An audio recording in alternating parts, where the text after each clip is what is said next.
Game and a half entertained the hottest team in baseball, the Seattle Mariners, and since the All-Star break, you take a look at the teams that are up there, they're all in contention.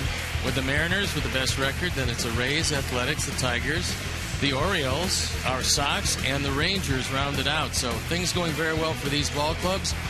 And Seattle getting good pitching and just enough hitting to get the job done.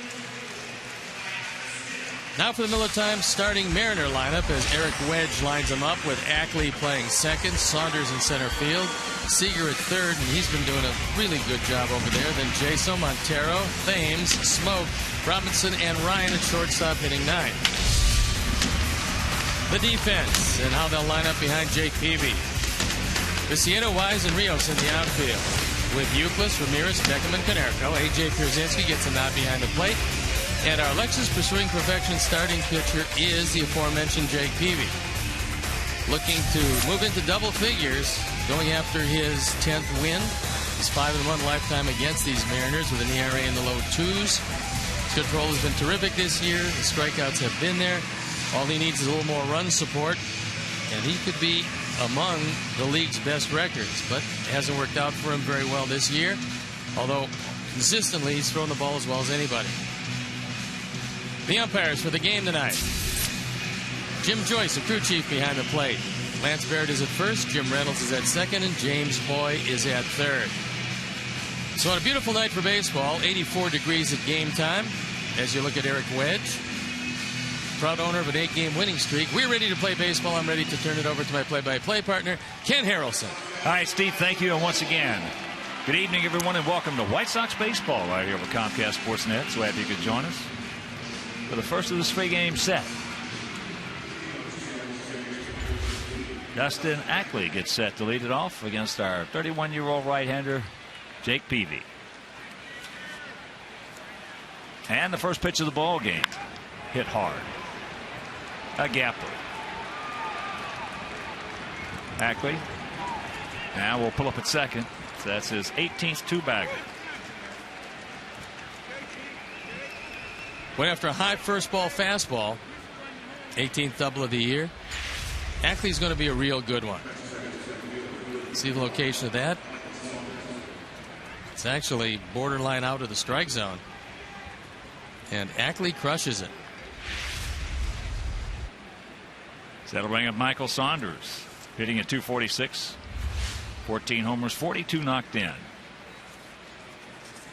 Well, that's not who you play, but when you play. Saunders hits that ball hard, so Ackley's going to score. And 2 pitches, 1 run. Looks like the Derek Jeter philosophy that he employed so well in our series. Look for the first ball fastball. If you get it, just hit it hard. Another fastball, this one low and away. Our Nissan pitch tracks. So it's not a bad pitch. It just produces RBI number 43 for Saunders.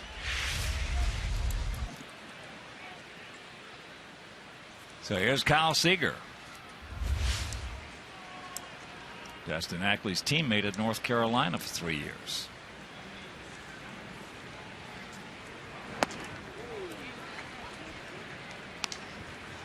Seager hitting at 249, 13 long ones, 68 driven in. He has faced Jake 6 times, has 2 hits and 1 homer. He took over every day at third base. And since then, looks like he's going to stay there for a while. That pitch is popped up. Uke. And he stays with it and makes the catch.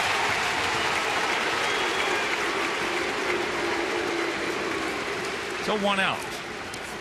Nice play by Kevin Euclid as this ball drifting. The wind trying to take it out of play, but Uke stays right with it, sees exactly where he is, and the cameraman alertly swings the camera away so he can make the play. Nice job by both people involved. And here is Jaso. John Jaso, the DH, the cleanup hitter, hitting at 289, 8 homers and 41 knocked in. Mariners only hitting .233 as a club, but they have a very fine 3.67 team ERA. And Saunders a terrific base stealer, so you have to keep a close eye on him, as Jake is doing.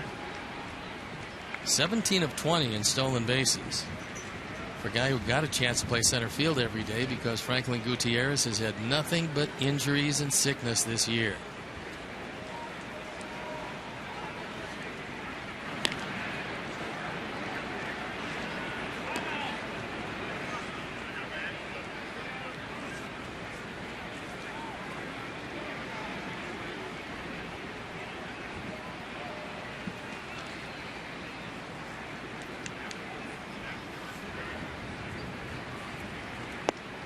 Big hack by Jaso. And here at the ballpark, 330 down the left field line, 335 down the right field line, 375 in the gaps, and 400 straightaway center.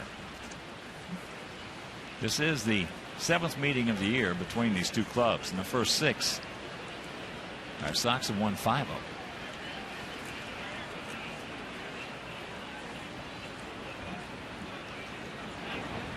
In fact, in the last 25 games we've played the Mariners, the last 25, we've won 21 of them.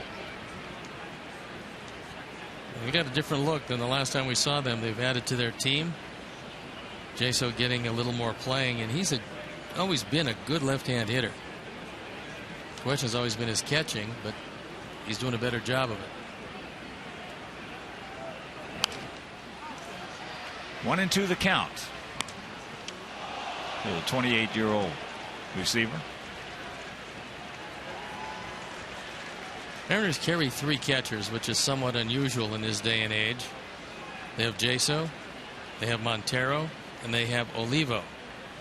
And so Eric Wedge has to mix and match. Says he knows what Olivo can do, so he's given the other 2 guys a chance.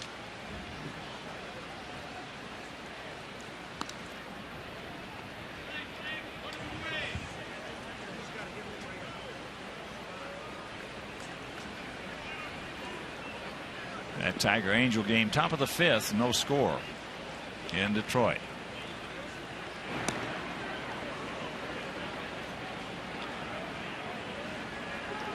Seattle comes in with a 28-34 road record.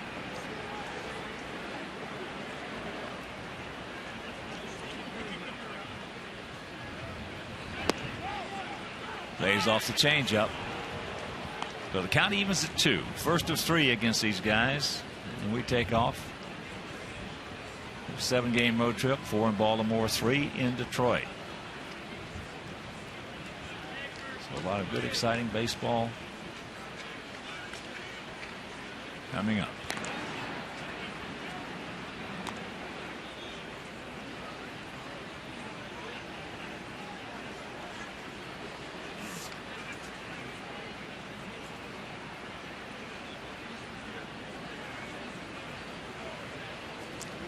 Well, Jaso doesn't strike out much, and surprisingly for a big catcher, he's walked more than he's struck out. 38 strikeouts, 43 walks, so probably a good time to send Saunders, thinking that Jaso will make some contact if it's in the zone. That breaking ball hit high in the right center field. D. Wise making the call, and that's out number 2.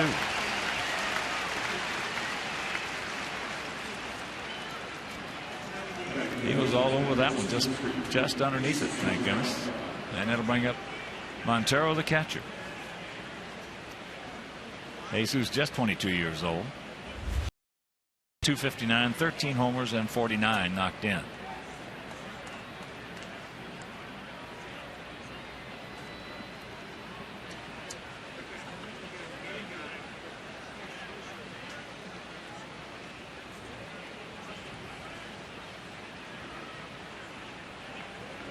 There he goes. Now that throw was high, and that was a correct call by Jim Reynolds. Now Gordon does what he has to do here. He tries to sell the play. Throw is up, foot is in, ahead of the tag at the knee.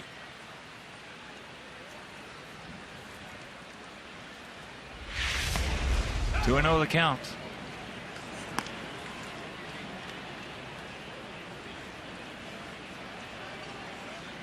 Montero last year with the Yankees. They didn't want to get rid of him.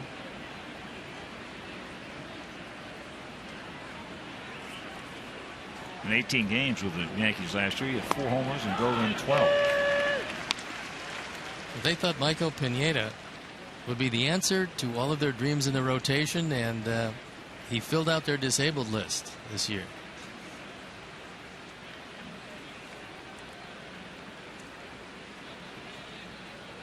The 2-1 pitch.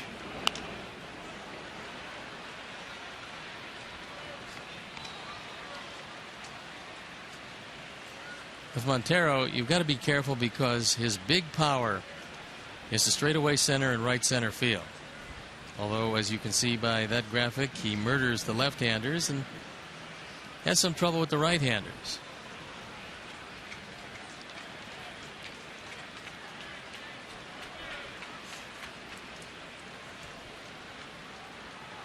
Two out and the 2-2 delivery. Takes a nice little Hawthorne Woods hop right there. But they come up with one, and after half inning of play, it's Mariners 1, and our guys coming to bat.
It's Wise leading off, then Euclid and Dunn.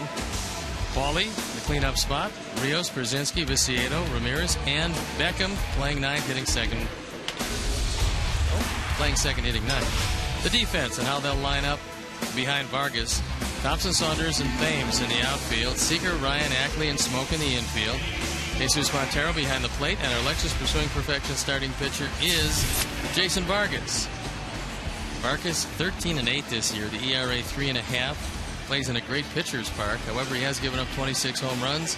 And his best pitch, he'll cut the ball inside to the right-handers. His best pitch is a straight change. And he will throw the straight change to left-handers, which is unusual for a left-handed pitcher. That's the worst 5 words you can tell a hitter. He's got a great changeup.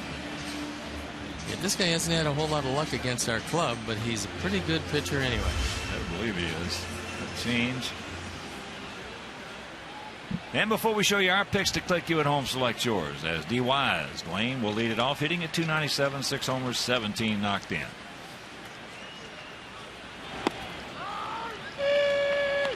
Takes first pitch strike. Sox come in hitting at .256 with a 3.96 team ERA. Sox 35-26 here at home. That pitch up high.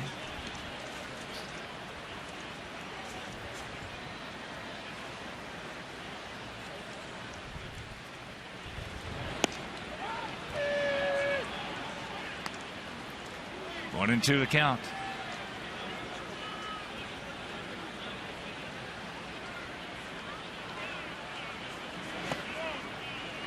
That breaking ball low and away.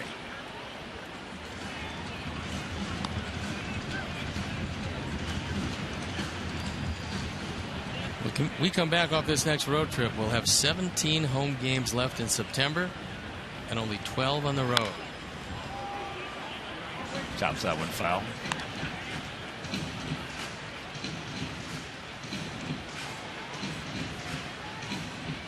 Robin has to certainly like the way his team bounced back against the Yankees. High into right field. Thames.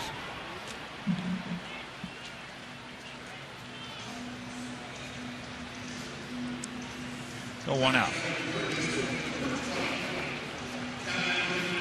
So here's Uke. Yeah, we come home starting on September 3rd with Minnesota for 3, Kansas City for 3, and Detroit for 4. So the 10-game homestand.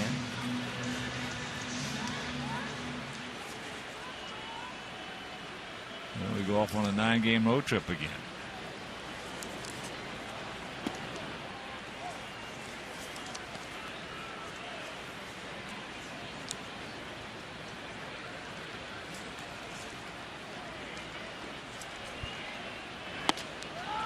There's the strike.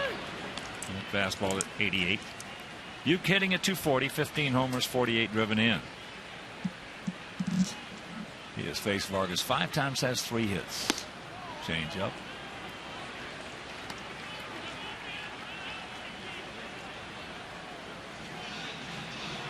Vargas' stuff very similar to Bruce Chen in that he'll throw his fastball at different velocities. It doesn't much get over 90, if it does even touch 90, and then he'll cut it into the right-handers.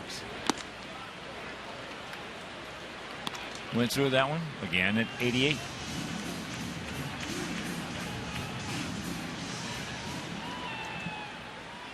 Vargas, good athlete. Change up low. Played quarterback 3 years in high school, and he played baseball at 3 different places. LSU in 02, Cypress College in 03, and Long Beach State in 04.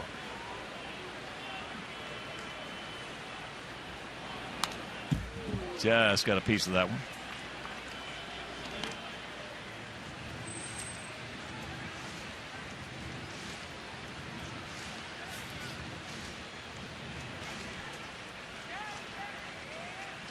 One out, and the payoff pitch.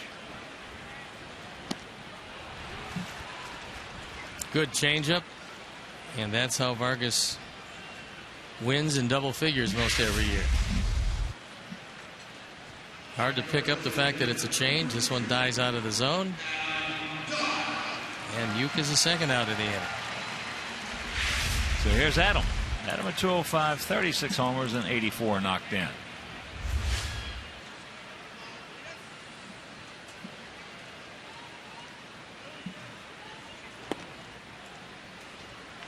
Looks at ball 1. He has 1 for 3 lifetime off Vargas.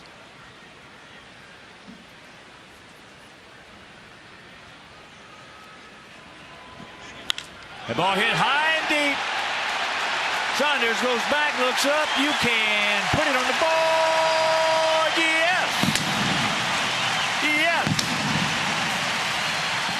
Number 37 for Biggin. And this game is tied at 1. 85 driven in by the big man. And 1 swing of the bat. And it's a brand new game. Our Ford home run replay. That was a rolling breaking ball. Didn't have a whole lot on it. Adam looked like he was just sitting waiting for it and took it out.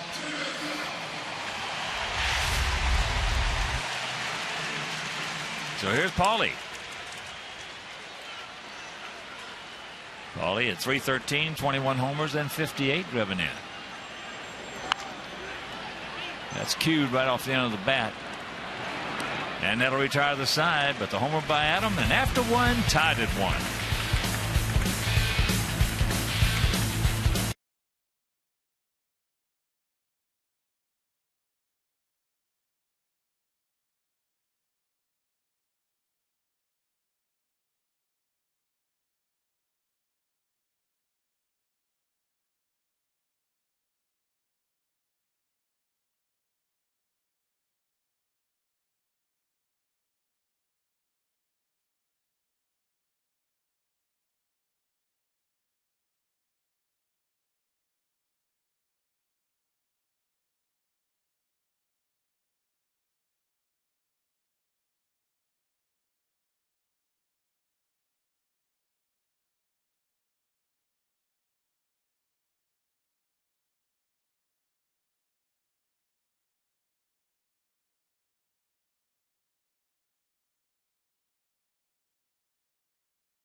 To Miller time later in the game, brought to you by Miller Lite.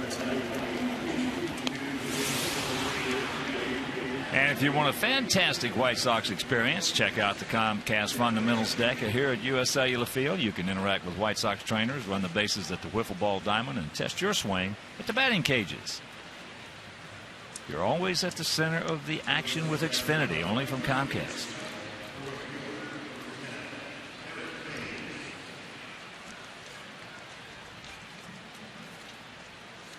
A 1-1 tie.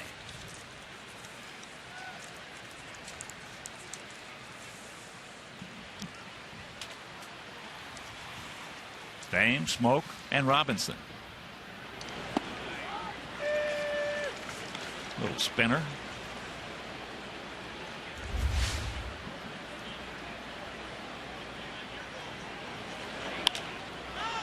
That has popped up. And one out. Usually this doesn't happen to a veteran, but I think Harold Baines actually might have told Francisco Liriano something about that not being a really stylish look. The old bubblegum and cup routine, usually reserved for rookies.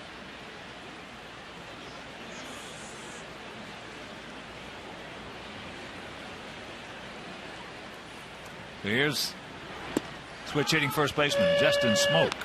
One of two switch hitters in the lineup. Trayvon Robinson on deck, the other. Smoke having a tough year. 189, 14 homers and 40 driven in. They had to send him to the minor leagues. One of the reasons why is that swing and the length of it from both sides of the plate, and he wasn't making the adjustment, and it's really hurt him. Change up.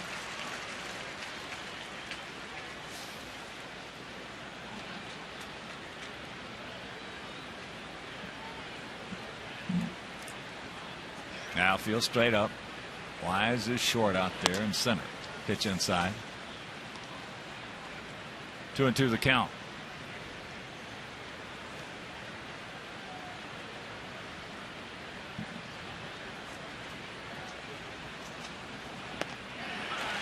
He gone. 2 down. Long swing.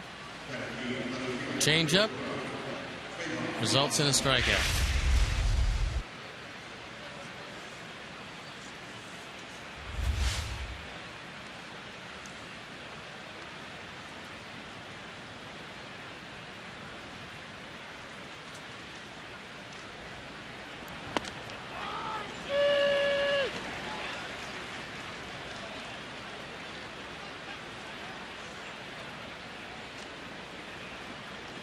Trayvon Robinson, plenty of speed, and he's played the last 11 games.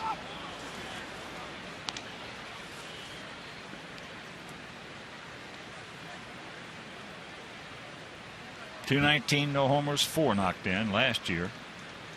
Hit .210, couple homers, and drove in 14.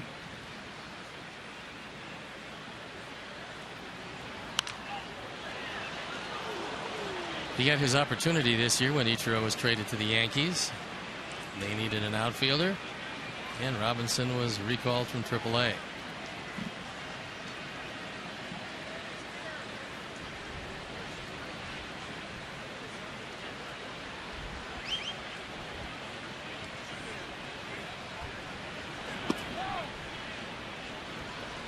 Checks it up on that one, and the count 2-2. So 2 out, 2 balls, 2 strikes. Here in the top of the second, if you're just tuning in. First of 3 against these Mariners.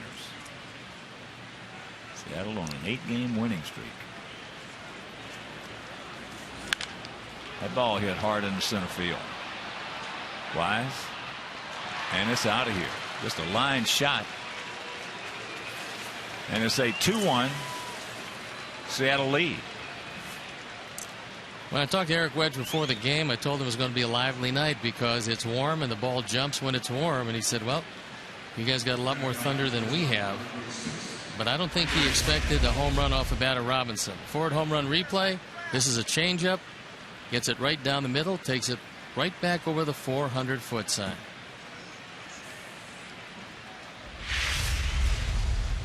That'll bring up the shortstop Brendan Ryan, hitting at 200, a couple of homers, and 28 driven in.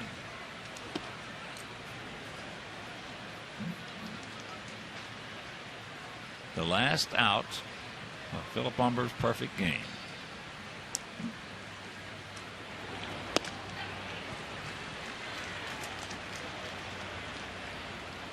One and one to count.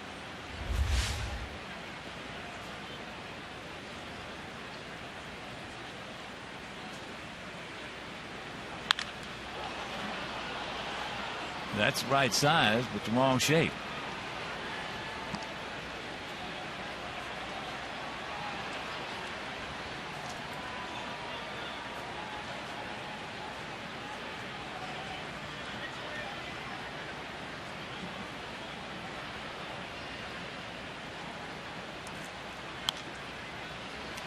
Foul back to our right. 2 out, 1 and 2 the count, 1 in. Seattle leads 2-1. Ryan's played a great shortstop for them, and even though he's hitting 200, he's been a valuable asset to this team.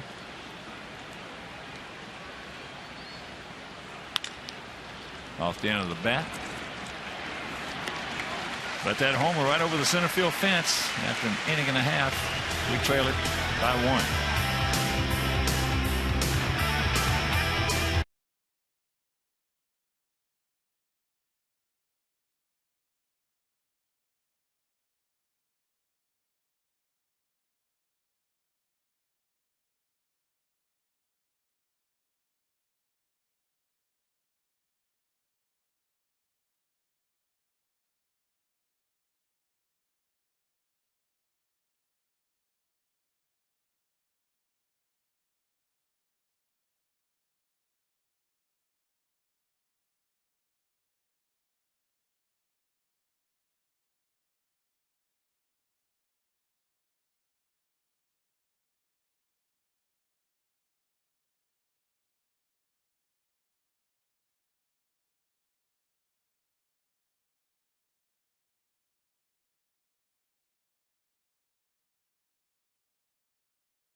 Steve's going with Beckham, J.J. Shearer, all the good folks at Ditka's, Ed Fernandez and everybody downtown out at Oak Brook. We're going to go with Tank.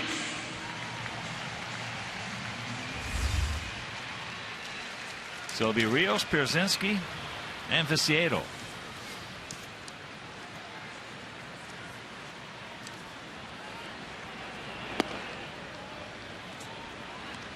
Alex hitting at 301, 20 homers and 72 knocked in.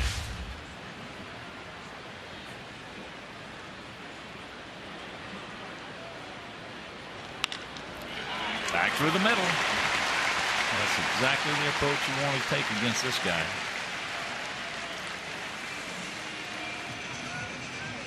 Seattle Mariners traded away Ichiro Suzuki. And since they did that, things have been going pretty well for them. You can see the record before the trade, after the trade, 10 over. The batting average a little bit higher. Runs per game down. But ERA, the big thing, and Ichiro didn't have anything to do with that, a 3-point ERA since the trade. And the opponent's batting average lower also. So they've been doing it largely with their pitching staff. Here's A.J. Fakes the bunt, takes the strike. A.J. at 296, 23 homers and 69 driven in.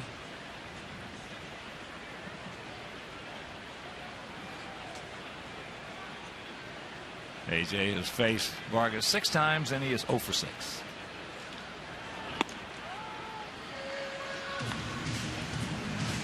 Oh, and 2 the count.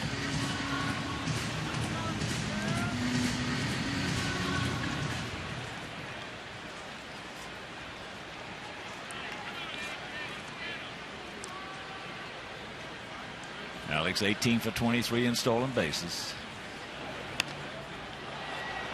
Ate him up in on the fist.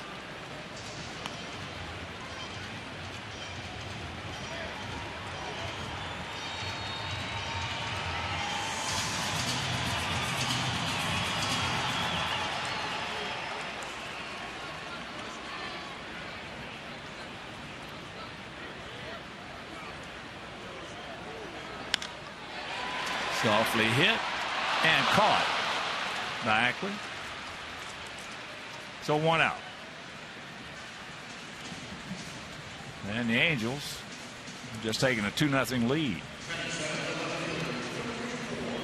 Kendrick with a 2-run double.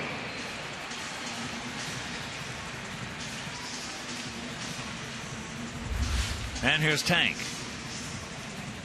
Tank hitting at .252, 19 homers and 57 knocked in.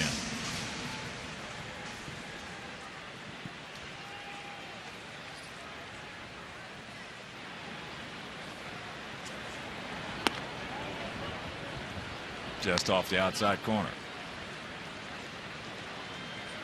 This is the third major league team that Vargas has been with. He started with the Florida Marlins, went to the New York Mets, and then traded here to Seattle in a big trade. A lot of players involved. Change up. Way out in front.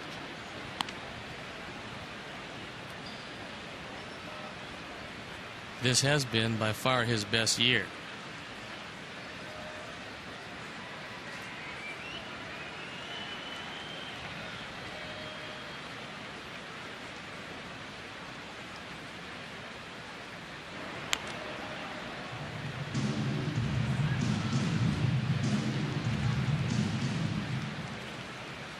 Outfield slightly to the right. They're spread out.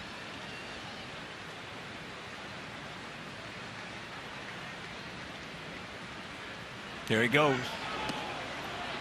And he's safe. And the ball into center field. So he'll wind up with the stolen base and wind up on the arrow at third.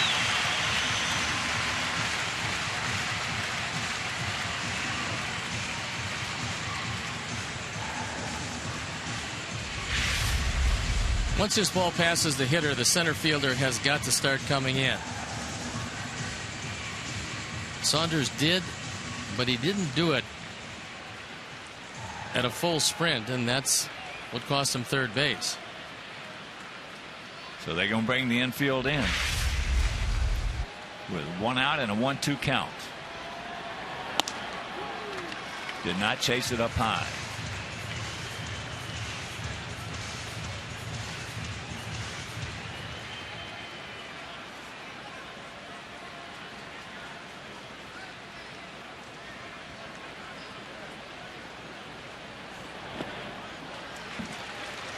And it's full.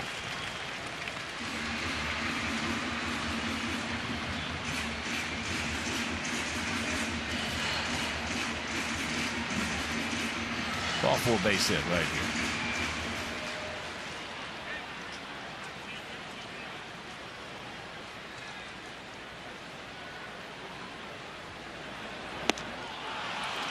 Change up.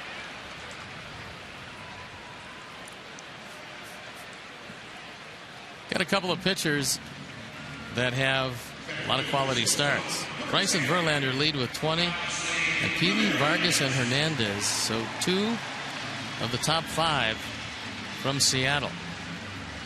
Gives you an idea what kind of year Jake is having. Mentioned the same company with Price, Verlander, Vargas, Hernandez, and Wilson. Here's Alexei hitting at .261, 7 homers, 54 knocked in. Takes the fastball strike.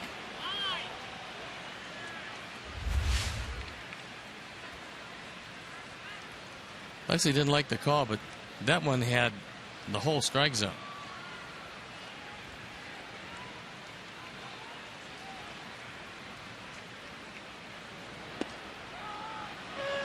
And that one right there. 0-2 the count. Nissan pitch tracks. First one had the whole plate. This one had half the corner.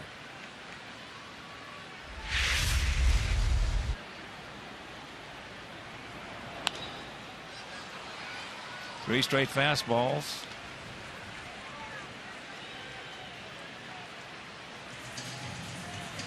Alexei's had good success against Vargas. 5 for 13 with a homer. 2 outs of runners in scoring position since May 15th. When you're hitting up over 400, that's a lot of production.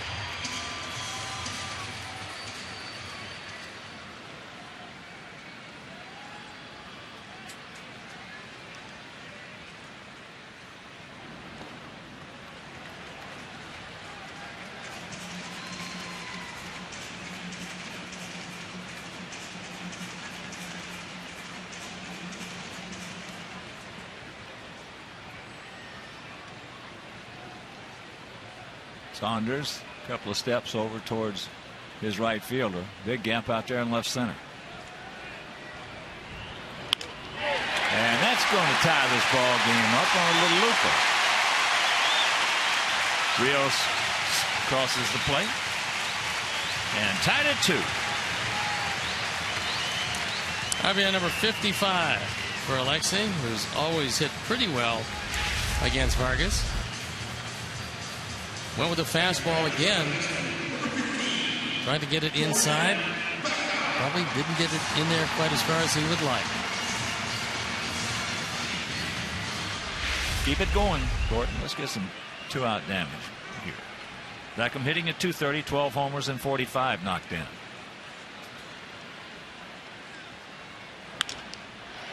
Ball hit sharply. One hopper to Ackley, but we pick up a run. We'll go to the 3rd, tied at 2.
And Becky, every year there's the annual food drive, and this year you guys partners with Dominick's. Tell us a little bit about what our fans can do to help you guys. Sure.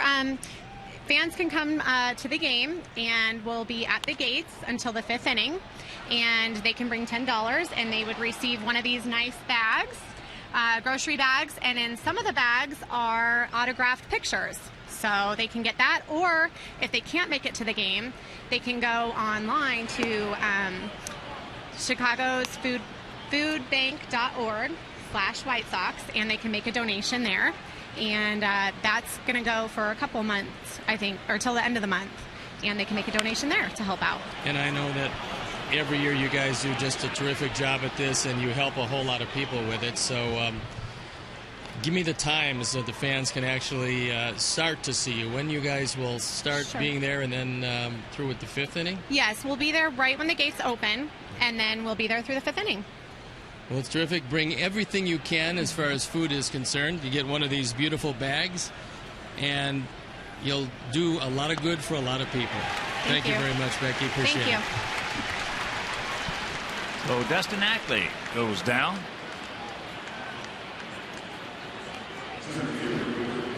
One out in a 2-2 tie here in the top of the third. That'll bring up Michael Saunders.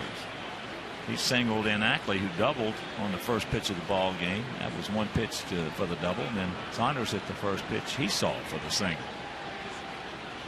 He also picked up a stolen base.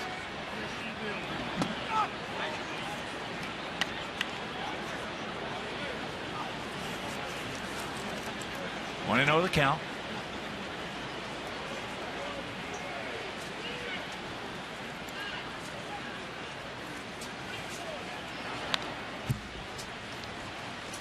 Pretty good pass on that one.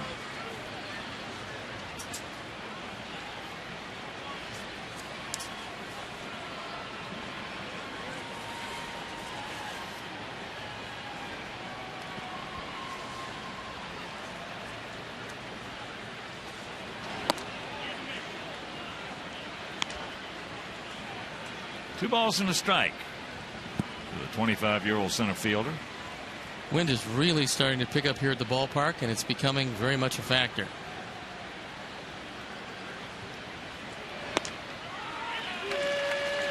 Could not pull the trigger on it.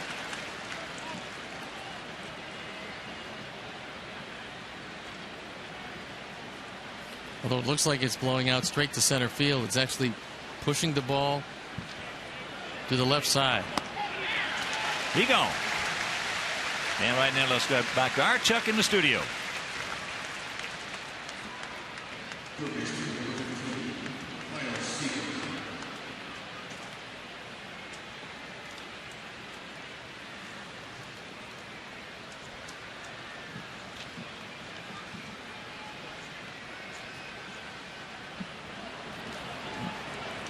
That's what it looks like in the Central. Game and a half lead, and it's a two-team race. Breaking ball strike to Kyle Seager, who fouled out to Uke, who made a nice catch on it.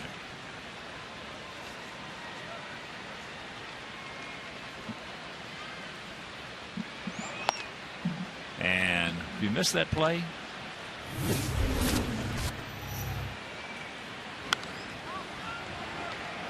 keeps on drifting. It shows you which way the wind is taking the baseball. And at this point, there was two hitters, two hits, and one run in with nobody out. So that turned out to be a big play.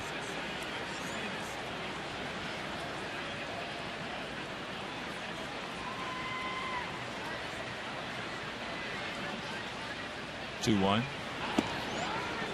Breaking ball strike. Seager's a draft choice for these Seattles. Third round pick in 2009.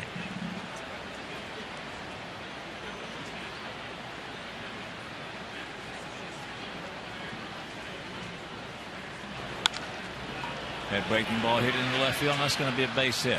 So a nice piece of hitting right there by Seager.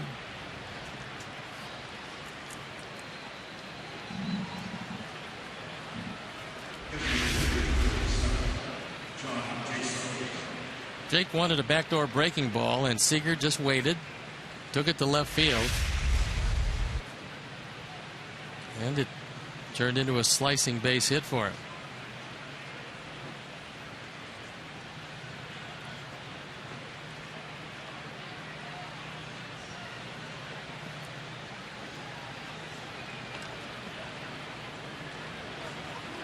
Keep an eye on him. He's 11 for 16 in stolen bases.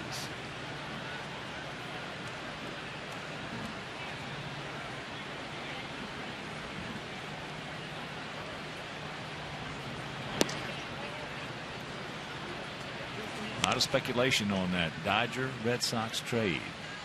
They're saying now that it will be done tonight. Well, if the Red Sox can do that, they're going to free up a whole lot of money depending on how much they're going to send with Crawford, Beckett, and Adrian Gonzalez. Those are three of the big boys for the Red Sox. JSO goes through it. Well, Dodgers have agreed to send Webster, De La Rosa, Loney, Sands, and DeJesus.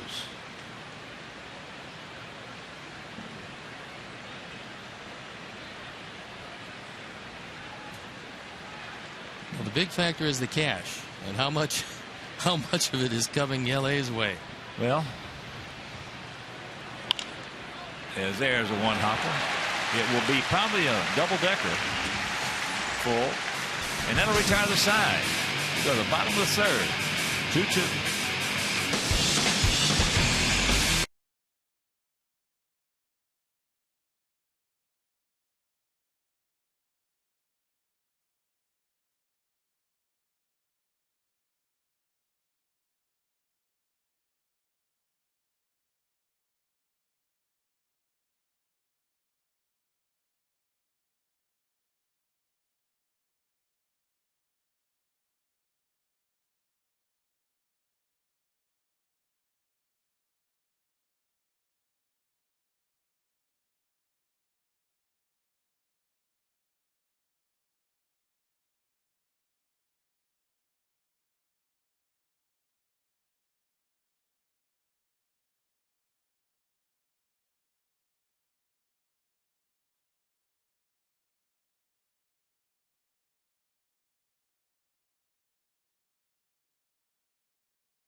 What Mariner led the American League with 141 runs batted in 2001.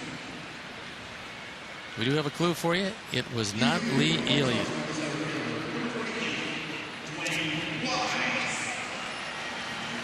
He was a good one. He's a good man. I always liked Lee. I know he's a friend of yours. One of the great rants. One of the great rants in baseball history. Yeah. Yes, indeed. He's a good man. We get ourselves a 2-2 tie here. Top of the order. Wise, Youkilis, and Dunn.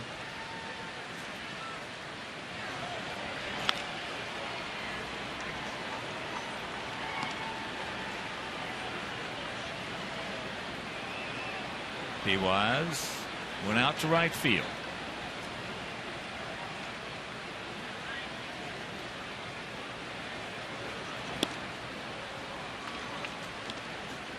East team with a homer. Theirs by Robinson. Ours by Adam Dunn. His 37th.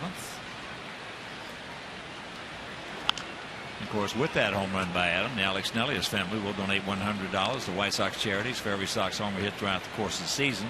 It is number 165, so $16,500 donated by Alex Nelius in loving memory of Ursula.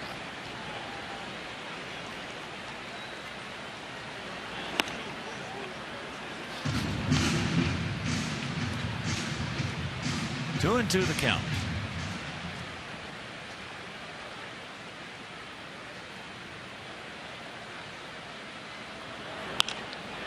Softly hit. And one out.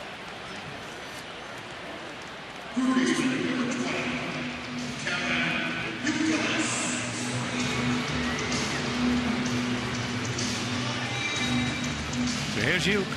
Struck out. Want to get change up.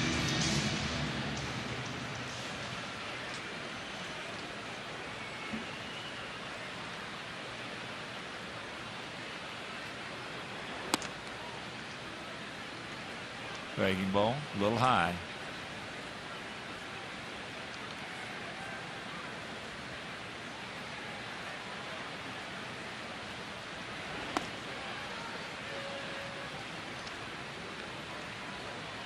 One and one to count.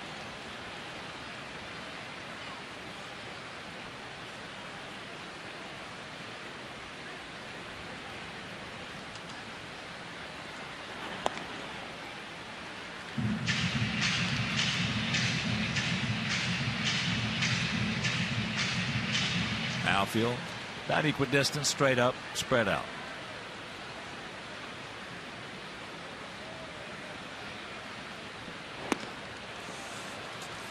That change up again.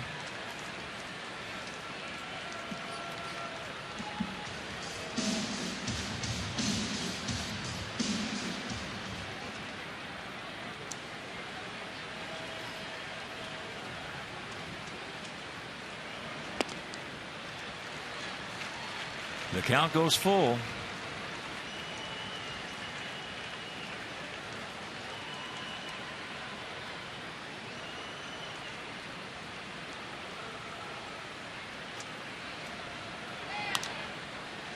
This time he comes with a fastball.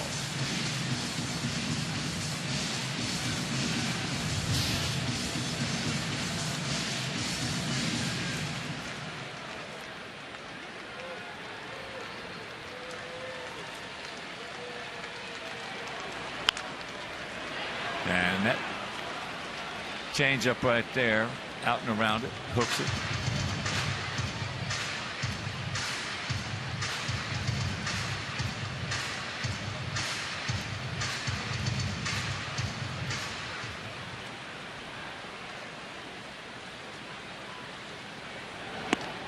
And that's ball 4. So the first walk issued by Vargas. Here's our Xfinity high-speed action replay, and it came with 2 outs in the first inning. Adam Dunn takes a rolling breaking ball and rolls it on out of here for home run number 37. That tied the game at 1.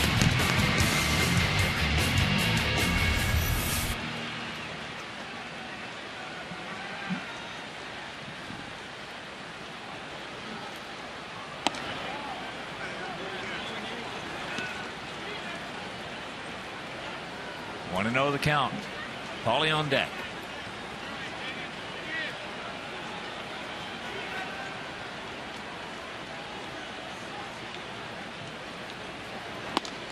Right there.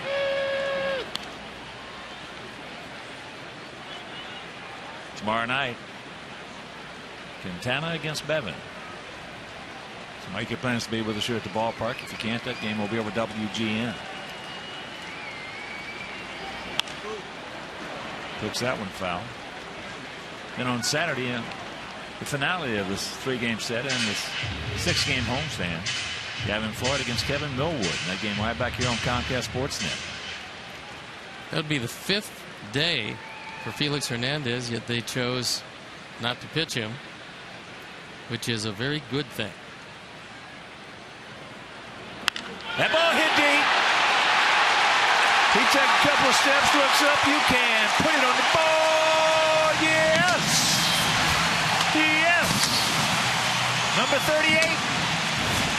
Sox lead it 4-2. It's all good.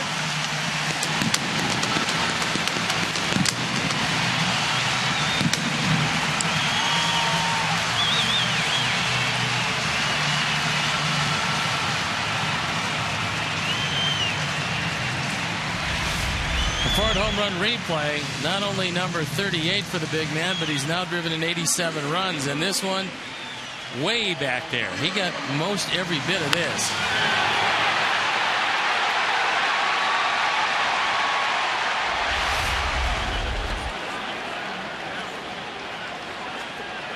So here's Paulie. 4-4-0 for us, 2-4-1 for them.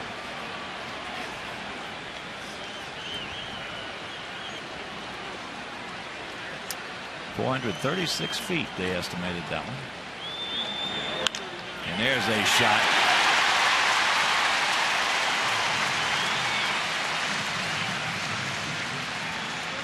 So Paulie now 1 for 2.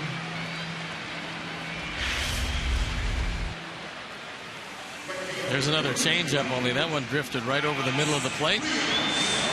Paulie, I'm sure, looking for it, as he's seen what Vargas has done to a lot of the right-handers. Just rips it into left field. So our team has had good luck with Vargas. He's never beaten the Sox. It's one of the reasons why they're getting pretty good swings at him tonight.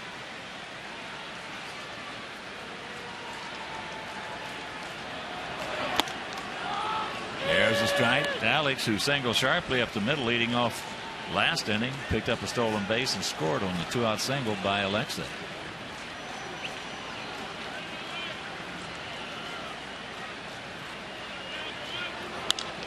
That's off the end of the bat.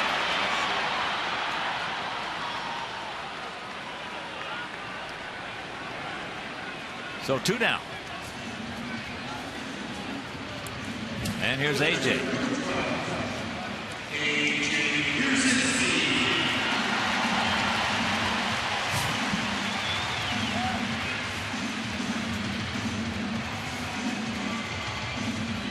The Bertucci boys are here. Bobby, Bruno, Handsome Anthony, and Giggs. We all right.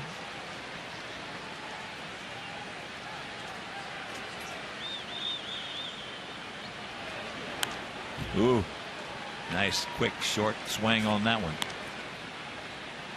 A little bit up. Nissan Pitch Tracks will show you one that's up and out of the zone. But high fastballs at 87 can go a long way also.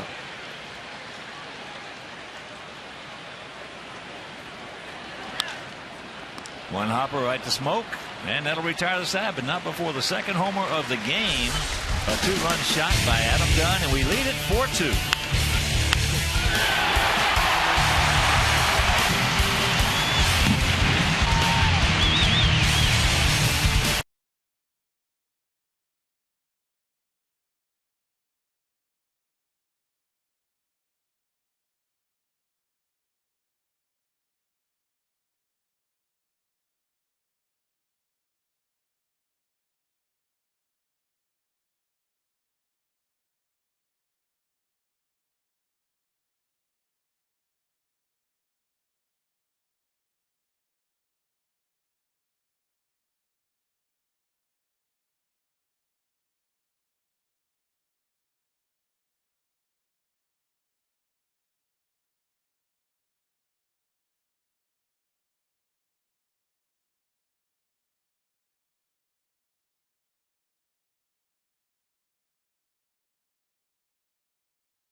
Is brought to you by the new Doritos Locos Tacos from Taco Bell.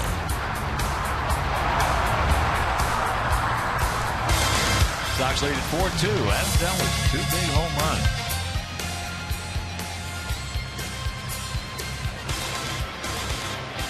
And Alexei with a big 2-out RBI.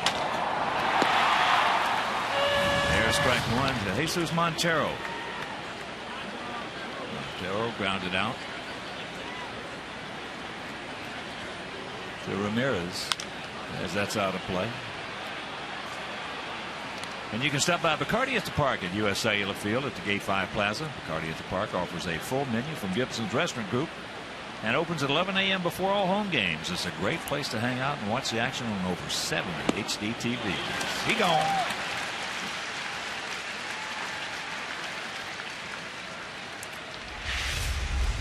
Taking advantage of the aggressiveness of youth. That ball off the outside corner. Menard's Pitch Tracks will show you that not even close to a strike. But with a lot of young hitters, you don't have to throw strikes when you're ahead. James went out to right field. Angels leading the Tigers 2-0. That game in the top of the 7th at Comerica Park.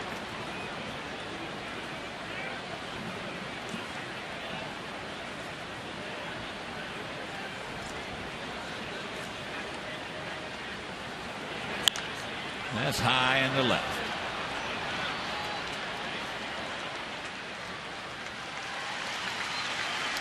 Two down.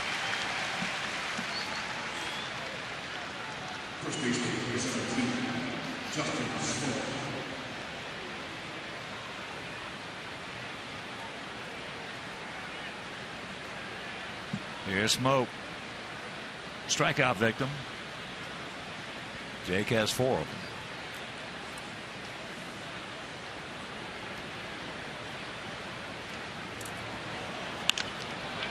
Pass into center field. That's a can of corn. And a quick, nice 1-2-3 inning. Jake leads it 4-2.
What Mariner led the American League with 141 runs batted in 2001, and the answer, none other than Brett Boone, one of the battling Boone boys. It's a lot of runs batted in, 141. It'll be Tank, Alexei, and Beckham. Lays off the breaking ball. He did not go.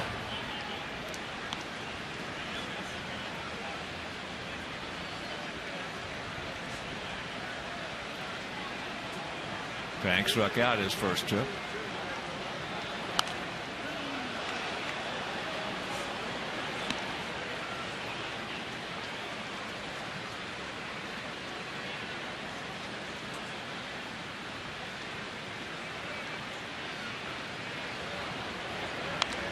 Change up. I think we'd like to see a fastball on the outside corner from Vargas. So far, he's seen a steady diet of off-speed pitches.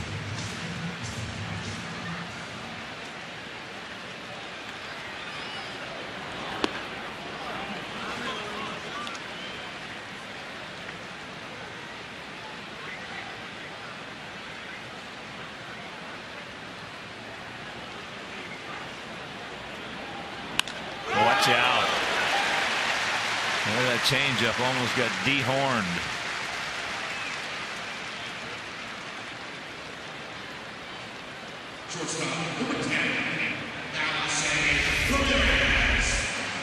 Take a look at the location of this one. Vargas wanted it low and away, out of the zone, got it right over the middle of the plate and down. And Viciedo just crushed it. Here's Alexei, a big 2-out RBI single, soft single, into left center. That ball hit hard, stretch, get up.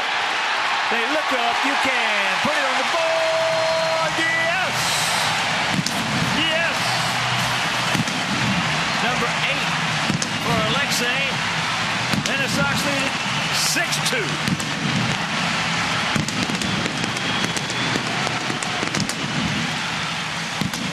RBIs 2 and 3 tonight for Ramirez. 57 for the year. His 7th career home run against these Mariners. And our 4th home run replay is a high fastball. It is up and out of the zone, but it doesn't matter because it's gone. And with more thunder in our lineup, we get a big advantage against these Mariners on a warm evening here in Chicago.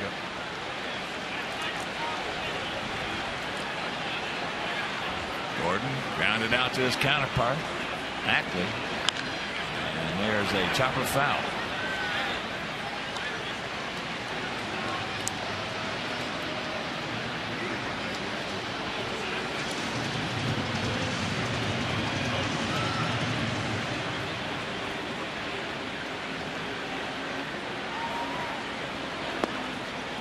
That's low.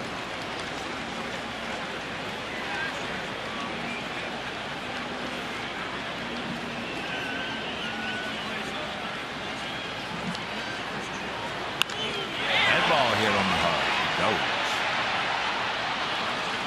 Hang Wolfham.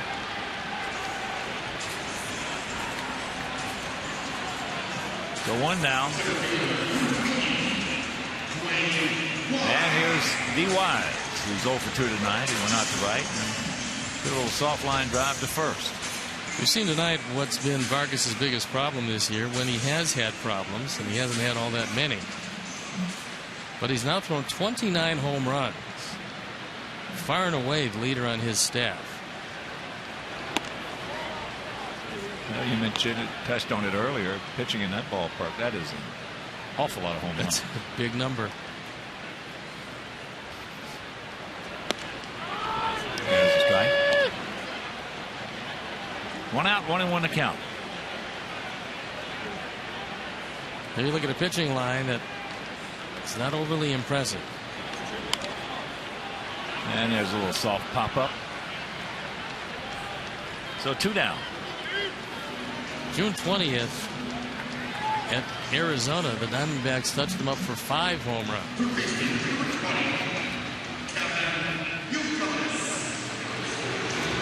And the bullpen up and going. Josh Kinney.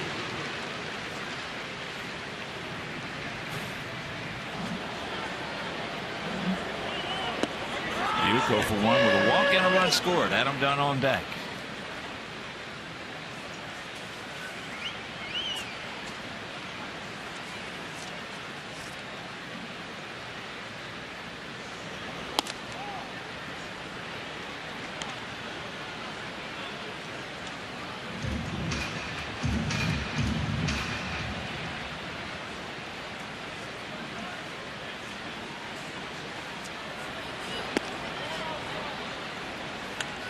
Outside 2-1.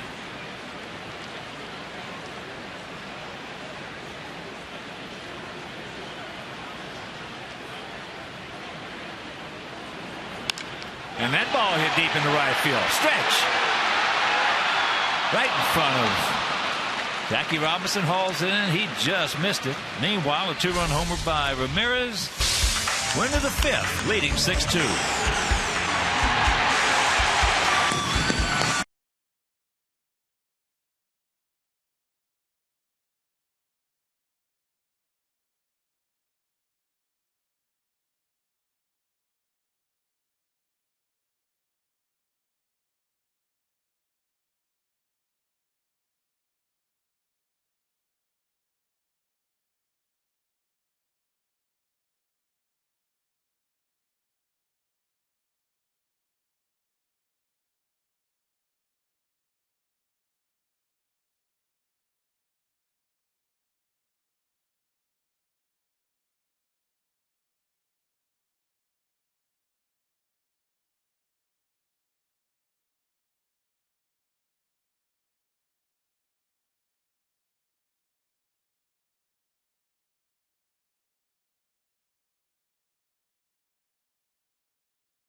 Trayvon Robinson will lead it off here in the top of the 5th inning.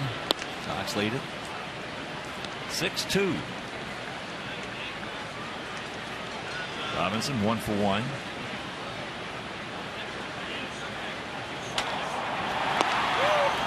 And that one hit coming back in the 2nd inning.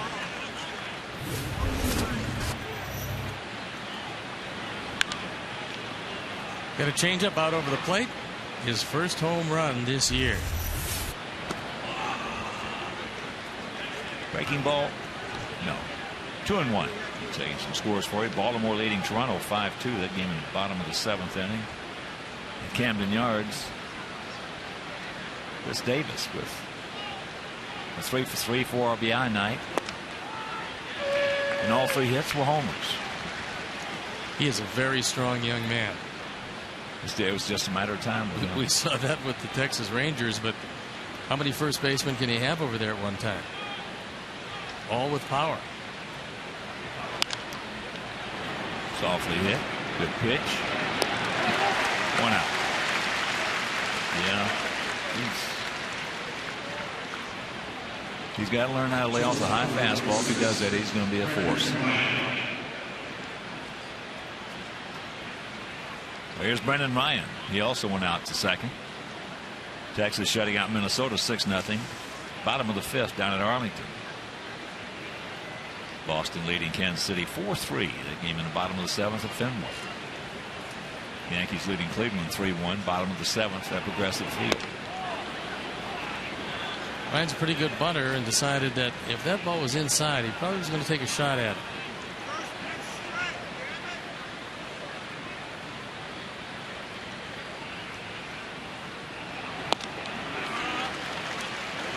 One and 1 to count. Cubs beat the Rockies this afternoon 5-3. Cincinnati leading St. Louis 5-2. That game in the top of the 6th at the Great American Ballpark. Oakland has come back to tie Tampa Bay at 3. That's in the bottom of the 7th in St. Pete. After 6 in Philadelphia, 3-0 Phillies over Washington. As the count 2-2. That slider has started to come back to Jake here as he moves through the bottom of the order for the 2nd time. The right-hander's having no luck with it at all as AJ wants a fastball away. To a full count. Uncharacteristically, Jake missed by plenty. So the last 2 innings have been fairly economical for our veteran right-hander.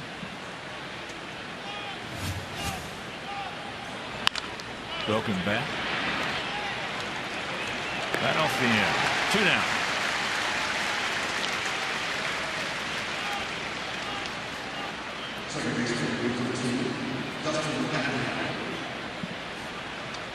Back to the top of the order now with Dustin Ackley, who doubled on the first pitch of the ball game.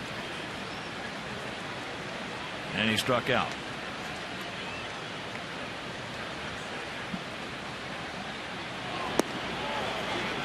Next low ball 1.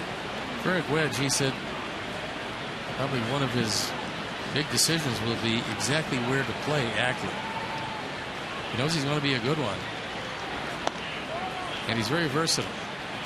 He's been terrific at second. He can play first base, and he played outfield at college at North Carolina. Second player picked in the country. That's why. There's that line shot.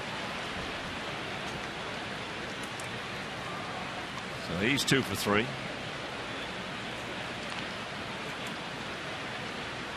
And that'll bring in Michael Saunders, who's 1 for 2 with an RBI and a stolen base.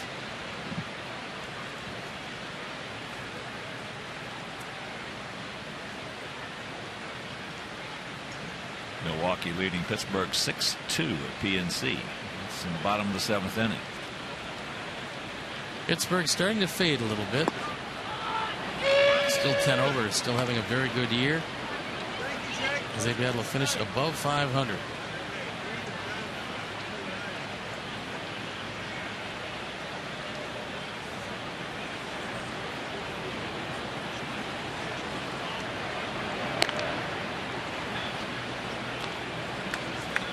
National League Central sees the Reds by a wide margin over the Cardinals, who are trying. They've tied up that game at 5 in the top of the 6th inning. Then it's the Pirates and the Brewers, along with the Cubs, Astros, are way back, battling for high draft picks. It's fouled back and a souvenir.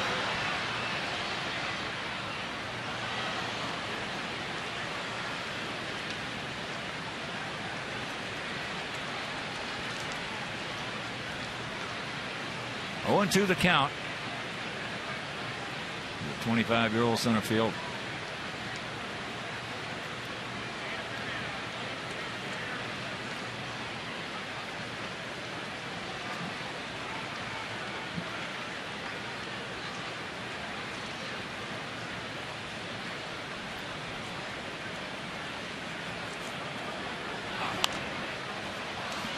And you can watch a game in luxury from behind home plate in the Gold Coast Tickets Club here at US Cellular Field. Gold Coast Tickets, you got a guy. So that's Sharon. Next baseman. Yes.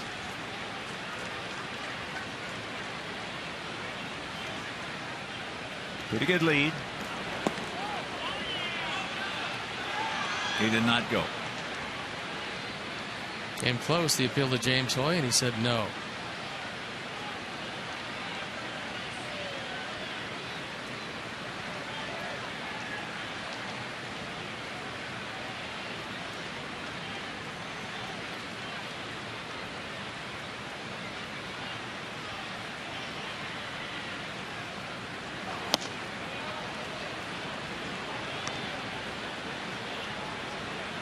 Two and 2 the count.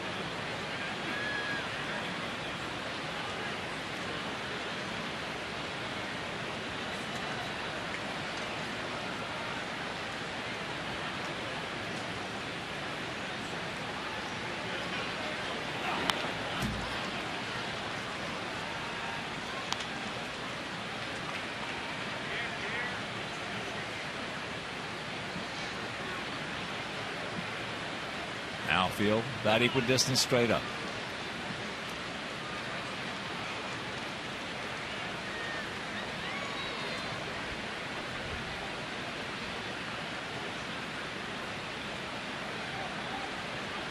Ackley, 12 stolen bases, 15 attempts.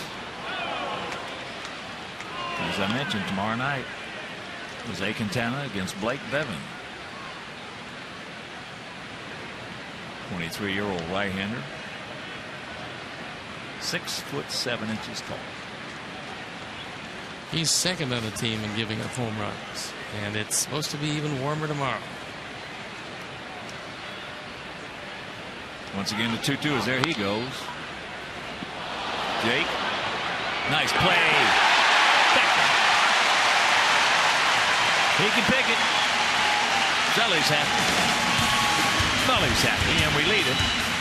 Halftime, 6-2.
And he's going to look out at Josh Koenig.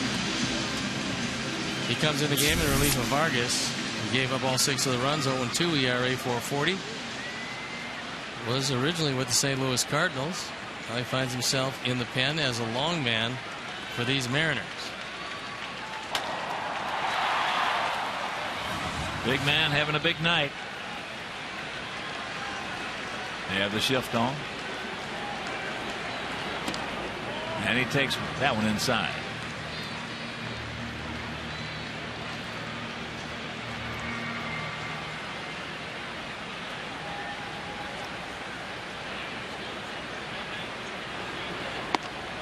There's a breaking ball strike. And that Red Sox Dodgers thing still heated up. Gonzalez, Crawford, Beckham, Punto going to the Dodgers, and there's a foul ball. And here's what Adam has done tonight. Just tuning in. First inning.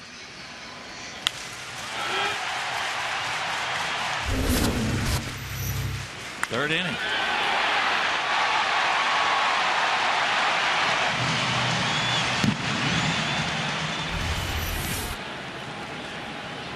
.38. Leading both leagues. Ryan Braun leading the National League with 34. Josh Hamilton with 34. Behind Adam.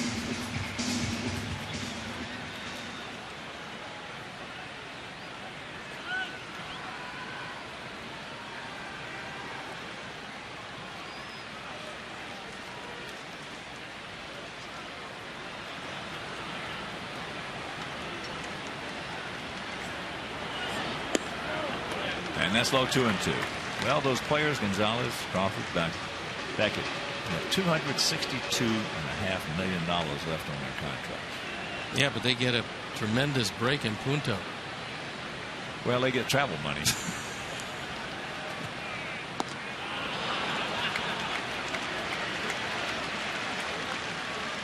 Time now for the Illinois Lottery Anything's Possible replay. If you were wondering the last time a Sox player hit 3, well, it was last year. It was May 24th against the Texas Rangers.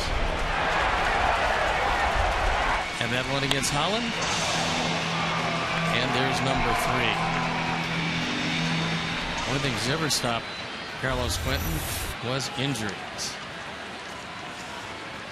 Here's Paulie. He's 1 for 2. He rocketed a single in left field last at bat. Takes a curveball strike.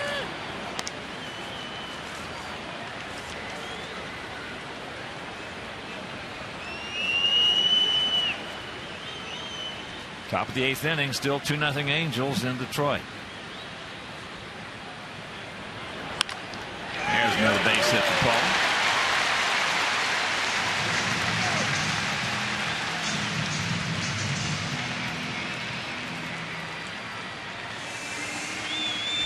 Since Paul's come back off that 7-day concussion list, he has not failed to hit in any of the games he's played. Factor that with 3 home runs. He doesn't appear to be affected by anything from that elbow from Jared Dyson, that unusual play at first base. Well, it could have been a blessing in disguise.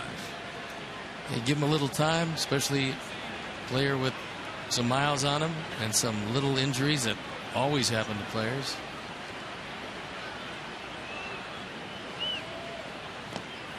Ball gets away. Montero can't find it, still can't find it. And Paulie on his way to third base. Safe. Well, first to third on a ball that stayed in the park. There's an upset.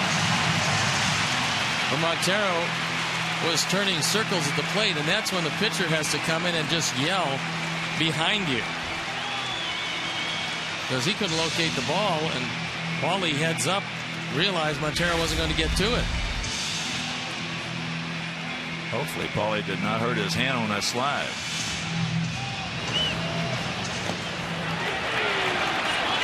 Right there he's conceding second base and then decides to turn it on.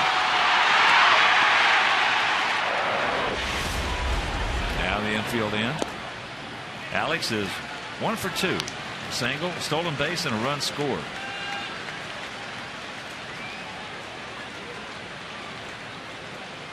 Those are some pretty good numbers. Driving in a man from third base with less than 2 outs. 83%. Well, he's right at the top of the list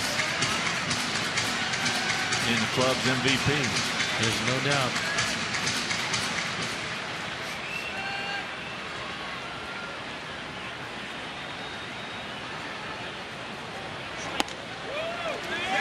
And there's ball 4, and that'll bring up AJ.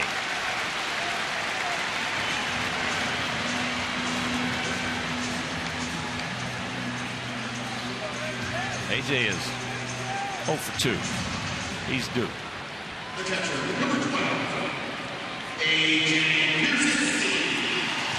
6-8-0 for our guys, 2-5-1 for their guys in the bottom of the 5th if you're just joining us.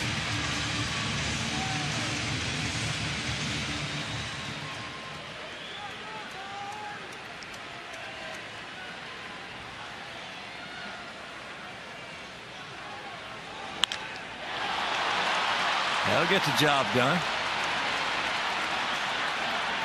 As AJ is going to pick up number 70. Just 7 shy of his career high, and it's a 7-2 lead.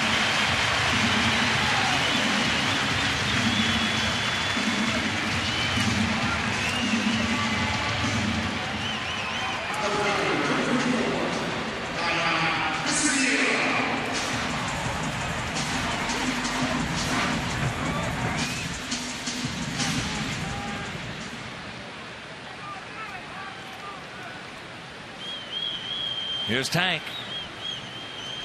He's 1 for 2 with a run scored.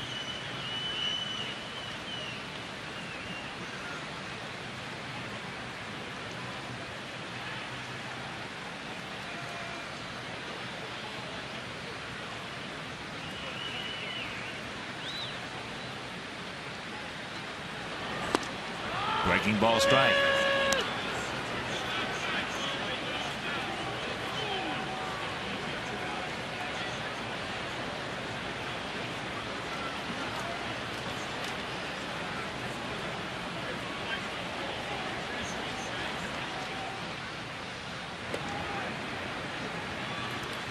Here's our AT&T UVerse multi-view.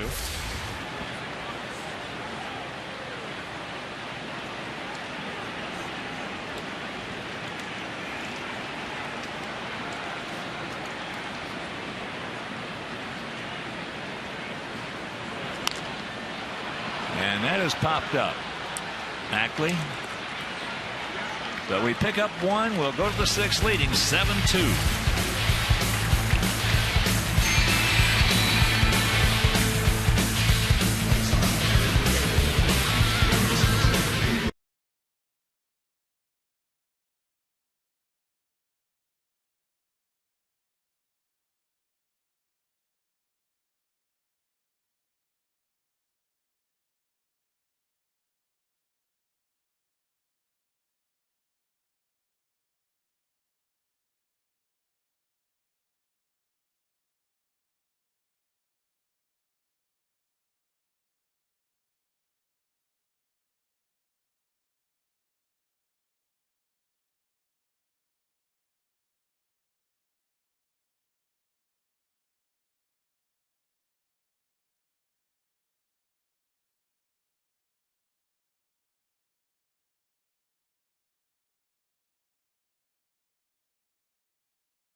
season, and you don't want to miss that action. It is playoff payoff time. Purchase tickets for remaining 2012 games and place a deposit on 2013 season tickets, and you'll guarantee yourself seats for the 2012 postseason. So for more information, call 312-674-1000 or visit whitesox.com. Kyle Seager, 1 for 2.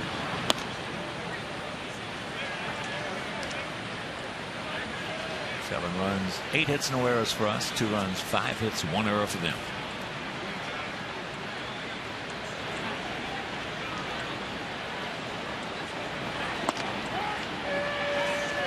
There's the strike.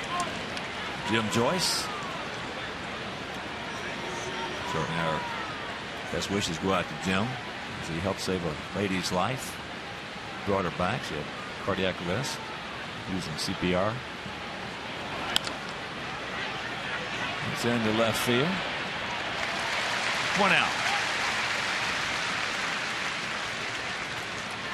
Got to bring up John Jaso, who's 0 for 2. Jake is not used to this much offense. After giving up a run in the first, a run in the second, he's put 3 goose eggs back to back to back. And his stuff has gotten substantially better than it was early. You're right. He's been the one that's worn it. Well, actually, we had 2 guys wearing it this year. It's been Peavy and Quintana. Yeah, you look at some of the Quintana numbers, you just have to shake your head. Yeah. 3 times, 8 innings, no runs, and comes away with no decisions in those games. Yep.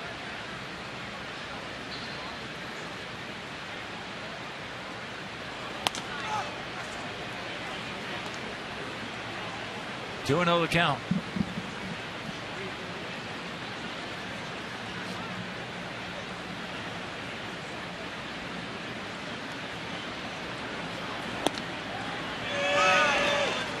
And Jaso takes the strike.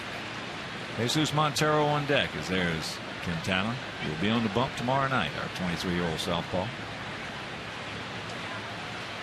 And what a good one he's been all year long.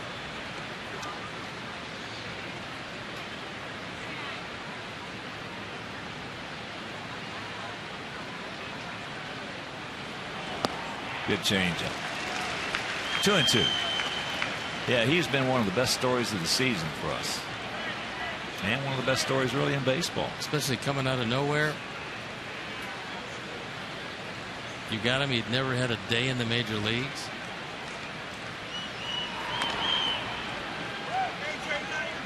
Never made it above low A with the Yankees, who originally signed him, brought him into pro ball. But he took advantage of an opportunity here, and he doesn't look like he ever wants to give the ball back out of that starting rotation.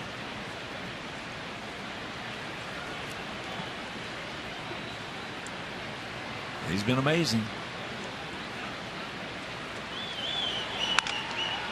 Paulie's got him. 2 down. Second time Paulie. He's got Jaso. So here's Montero. He's grounded to short and struck out.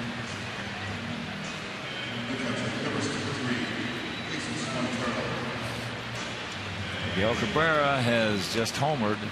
It is now a 2-1 Angel lead with 2 out in the bottom of the 8th. That ball's hit hard. Down into the corner. And here's the throw.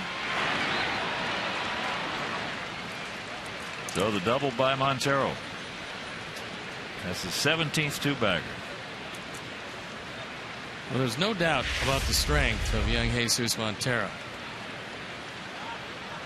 That looked like it was a slider that just slid right to the middle of the plate.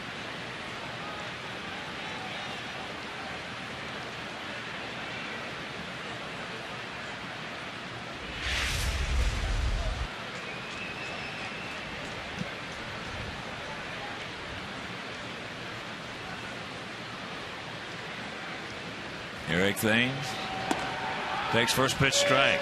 Eric has gone out to right and he has gone out to left.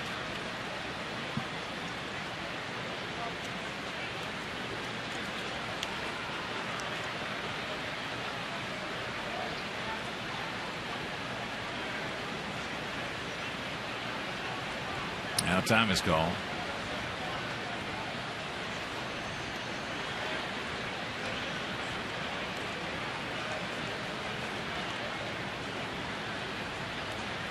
Mariners on an 8-game winning streak.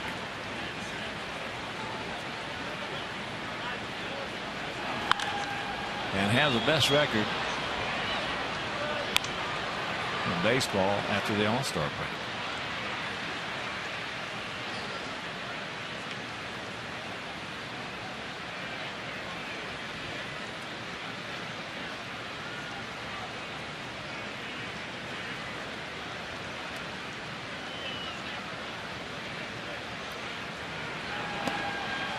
One and two the count.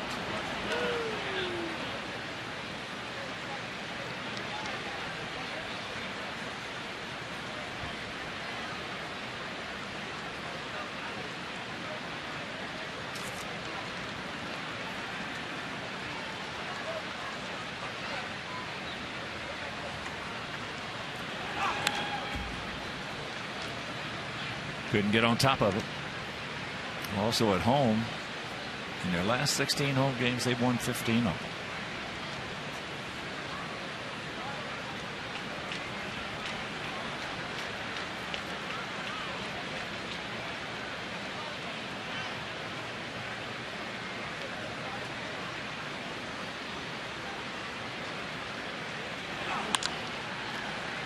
Ate him up. Damned him. And that'll retire the side. We'll go to the bottom of the 6th. Leading by 5.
Turns to Comcast Sportsnet for another year of the hottest highlights and inside stories from Chicagoland's standout prep stars. High school lights tonight at 10:30 only on Comcast Sportsnet, fans' best friend.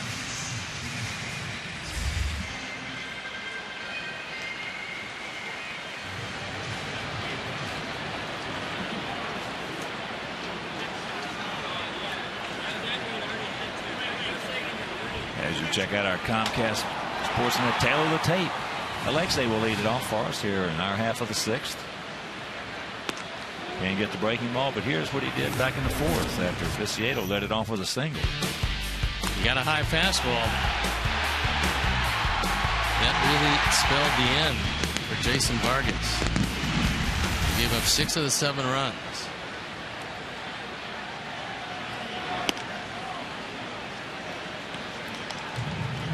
Went around the plate, and the count evens at 1.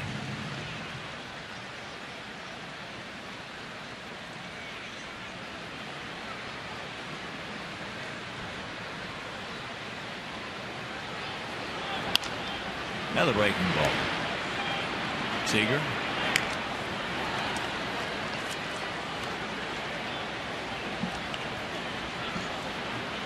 And you can join the White Sox mobile group today by texting Ultimate to 244-769. Mobile users get exclusive offers, deals, and contest info. Joining enters you into the drawing for our Ultimate Fan Package, where a lucky winner will receive 2 VIP game tickets, an autographed item, and Comiskey cash. So text Ultimate to 244-769.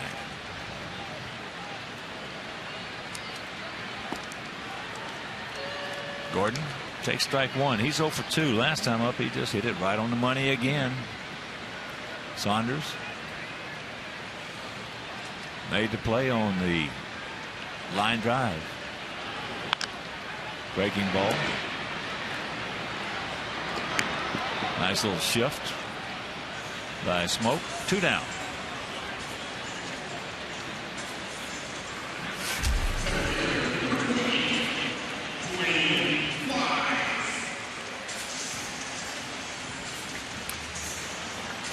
Also, Sox fans, every White Sox Friday home game is United Flyaway Friday. Each Friday home game, one lucky fan will have the chance to win 2 free round-trip tickets to anywhere in the continental United States that United Airlines flies. United, proud to fly our White Sox.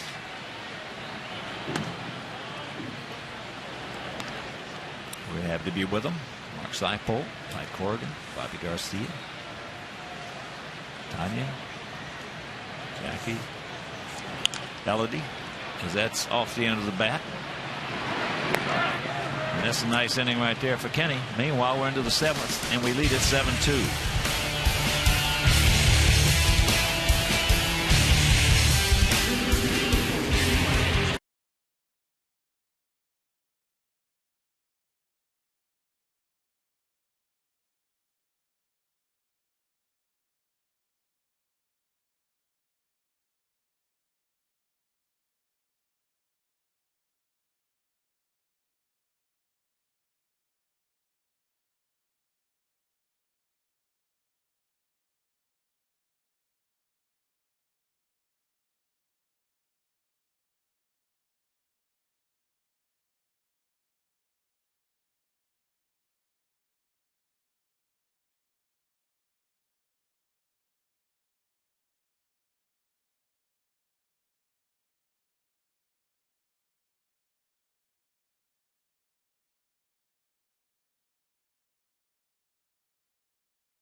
Cubs fans, knowledge to the test. Don't miss the excitement from episode 8 as 2 diehard White Sox fans square off in the batter's box. The batter's box presented by Midas.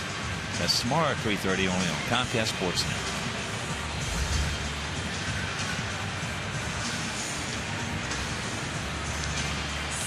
There it is.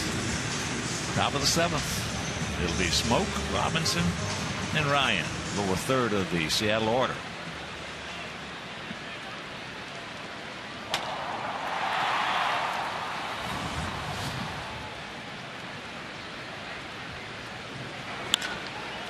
First ball, Hunting.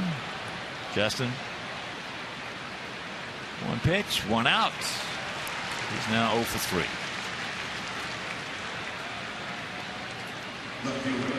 It sounds strange. It would seem against a right-hander that the more left-handers you put in the lineup, the more effective your lineup is going to be against him. But most right-handed pitchers would just as soon see a succession of left-hand hitters, because once they get their release point, you see 7 left-handers, it's not that difficult, especially when the first 4 swing from the left side. And Jake, after that first inning, has had a pretty good release point. There's a strike to Robinson. Well, that's what Hall of Famer Don Drysdale always said. Stack all you want. All those left-handers you want in that lineup against me. And once you get their release point low and away to them, and that little cutter inside, Don had an assortment of pitches, as you know, and a pretty good one. That one assortment that he used was really good. Yeah, real good. But yeah, that's right. He didn't care because he threw it in the same spot all the time. Guys just don't touch it. That one assortment he had. I hit off him in the All-Star game in '68, and the first pitch he threw me was of that assortment. Yes. I had to back out. Then he threw me another one like that. I backed out again, and Don started laughing. He had to put his glove over his face and turn around and face center field. That's into the gap. Yeah. He's going to give it a go. No, he'll pull up now. He knows about the arm of. Oh, yeah. Beautiful play right there by Tank. Well, it's finally gotten around the league, and it's taken a while because the American League hitters would want to test Viciedo because most left fielders don't throw all that well. That's one of the reasons they're in left field. But it's gotten to the point where all the advanced scouts realize that Viciedo not only has a strong arm, but he's accurate with it. He put on the brakes in a hurry.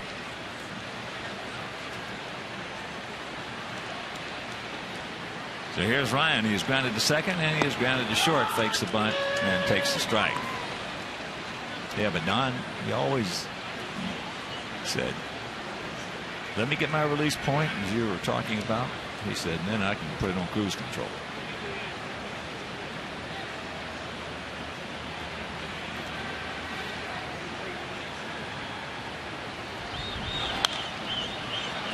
Oh, and 2 the count. Not the fact that those lineups that are right-hander, left-hander, left-hander, especially if you got a switch hitter or two in the lineup, but those are the lineups that make tough matchups end of the game. If you have a succession of one side or the other hitters, you can put in your quality setup man and just keep him in there. But if you have to keep switching, and a lot of guys do, that's a tough lineup. He gone. 2 down. 5 strikeouts now for the Jake Meister. BMO Harris Bank pitch tracks will show you that if you get ahead of hitters, you can wipe them out on pitches well out of the zone, as Matt Thornton loosening up as Jake is over the century mark in pitches.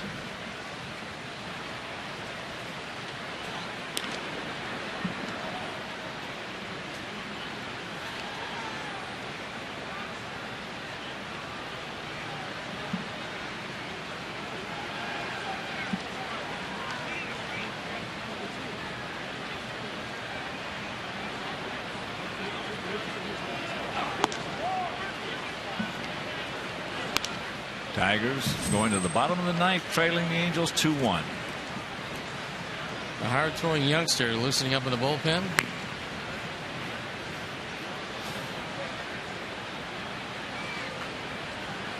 Caps has 5 appearances.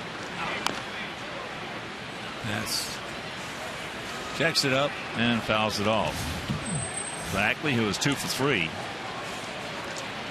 hit the first pitch of the ball game for a double into right center. And Saunders hit the next pitch for an RBI single. So Jake threw 2 pitches.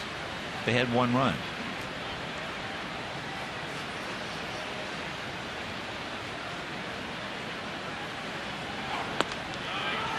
And a count 1-2.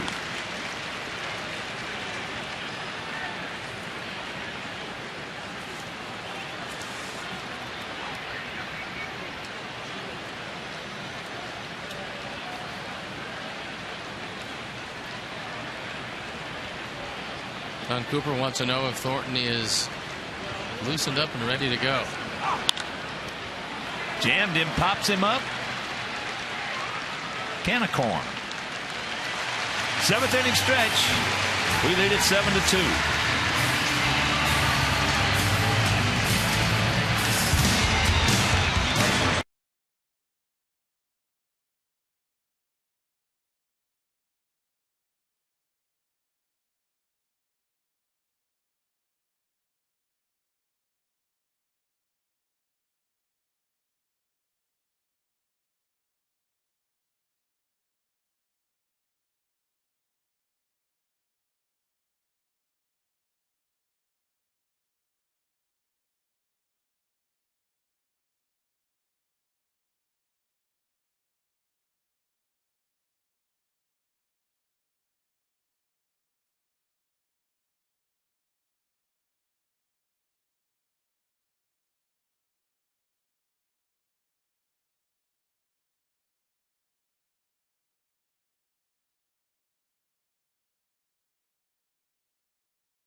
On for the 6th time, the ERA 3.86. As you can see, control a big problem. He throws awfully hard. With 5 walks and 4 strikeouts in 4 2/3 innings, isn't going to get it done too often, but being a youngster with a great arm, they're going to have a lot of patience with him.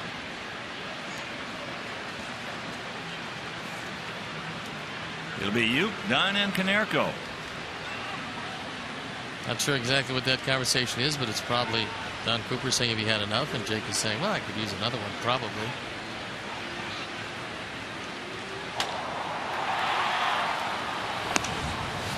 Yeah, you can get it up there. That one at 98.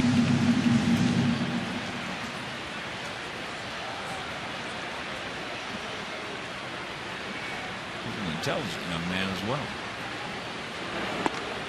There's a strike. Held a 3.75 GPA as an environmental science major at Mount Olive College in North Carolina.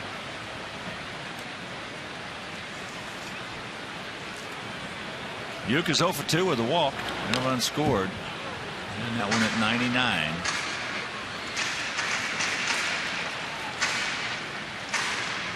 Boy, they just keep bringing youngsters out of that bullpen. Every team is throwing harder and harder and harder and harder. And they're getting bigger and bigger. Yeah. Even the little ones are throwing hard. It's true.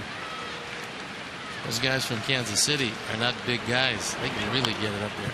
Yeah, the 3 hardest throwers they got in that bullpen. 5'10", 5'10", and 5'7".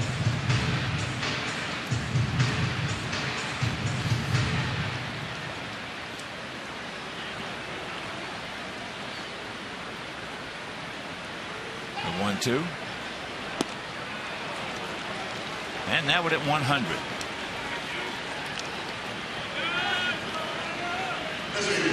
Just as we promised you earlier in the game, it's Miller time, brought to you by Miller Lite, and it's our Miller Moments. Coming off the bat of the big man, both in the 1st and the 3rd inning, and the 3rd inning was a 2-run shot, propelling our ball club to a 7-2 lead. Adam Dunn, quite a night. Our Miller Moments.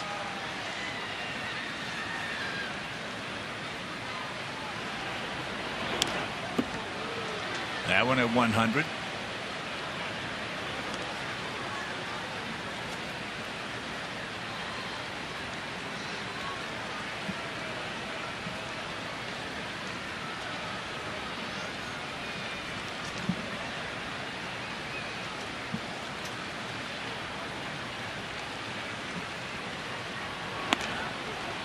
That one at 98.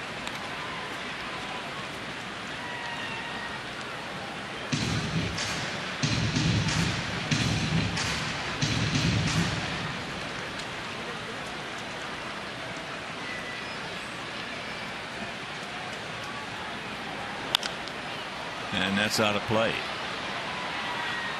Carter just turned 22. He keeps throwing the ball in triple digits. Our boys having a little trouble getting around on him. 22 years old.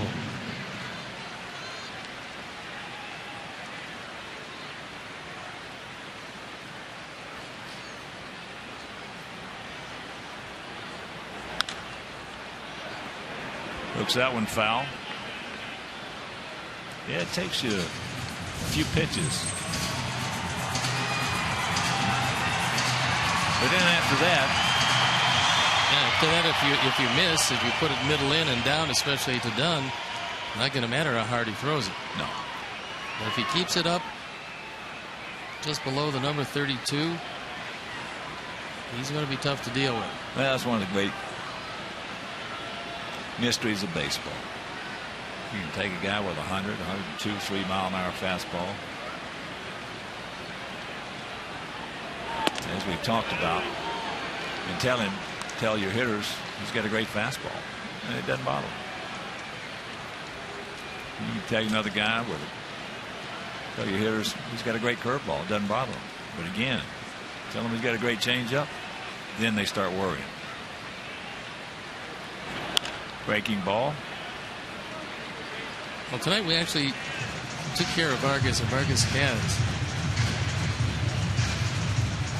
a good straight change. Yeah.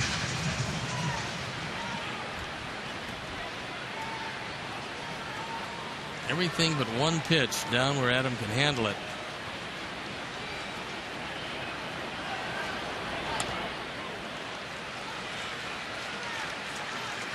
And it is a final from Detroit. Angels win it 2-1. 2-run double. Howie Kendrick on a hanging breaking ball from Porcello. Greinke the winner. And that is out number 2.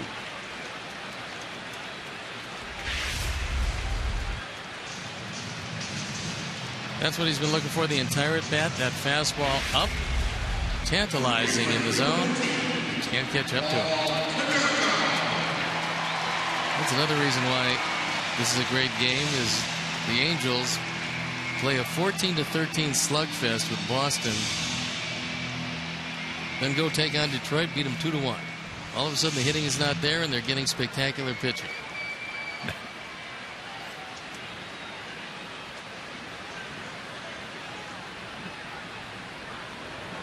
Yankees beat Cleveland 3-1. Boston beat Kansas City 4-3. Texas leading Minnesota 7-0. Game in the bottom of the 8th. And for Brian Cashman, who everybody thought was crazy when he gave Rafael Soriano that kind of money to be a setup man, he's turned into a lifesaver for them because Mariano Rivera goes down. They lose one of the all-time great closers. Soriano has moved seamlessly into his spot and been brilliant this year. So it was a fairly expensive insurance policy, but when you're with the Yankees, the expense doesn't matter all that much.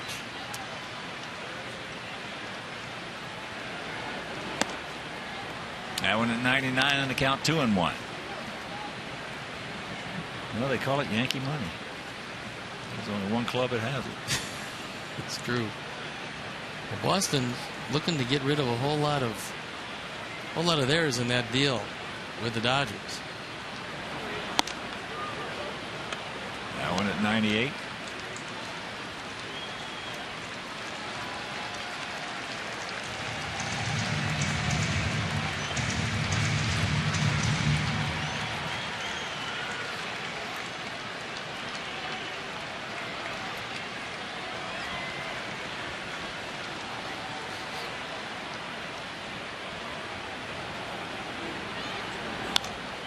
And that's foul back. And a reminder, Friday, September 7th at 7:10. Well, that's halfway to St. Patty's and Fireworks Night, presented by Miller Lite. Also, the first 20,000 adults ages 21 and over will receive a green White Sox cap. So for tickets, call 866-SOX-GAME or visit whitesox.com.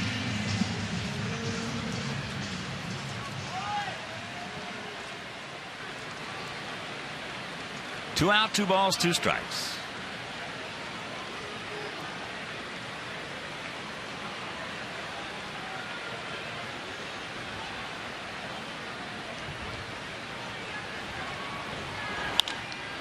That's into left field. So a nice inning for Carter Capps. Couple of strikeouts. 1, 2, 3. We'll go to the 8th, leading 7-2.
He comes in at 4-8, ERA 3.5, on for the 58th time.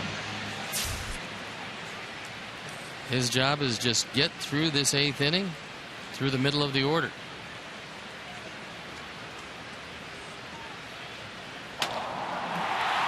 Well, here's Saunders. Seager on deck and Jaso in the hole.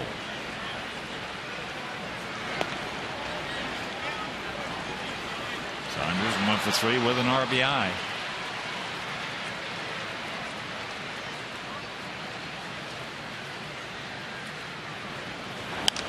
Out of play. Here's our Home Depot doing more on defense. Jake can't get to it, but Gordon Beckham can. Bare hand, off the ground, getting the play at first base. What a job by Gordon Beckham. And on a night when the bat wasn't great, the glove as usual was.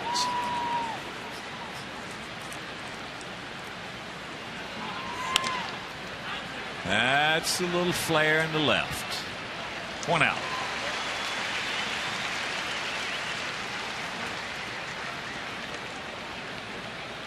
That'll bring up Kyle Seager. He's 1 for 3. Oliver Perez, the venerable Oliver Perez, throwing into pen.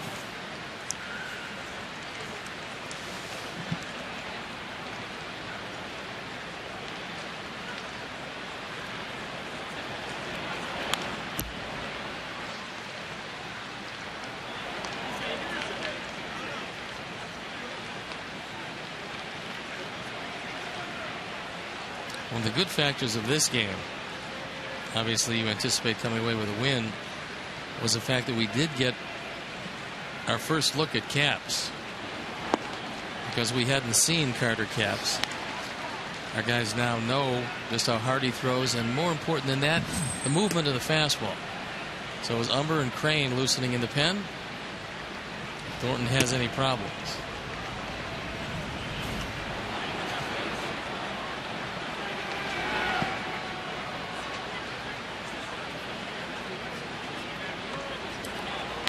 One and 2 to Seager.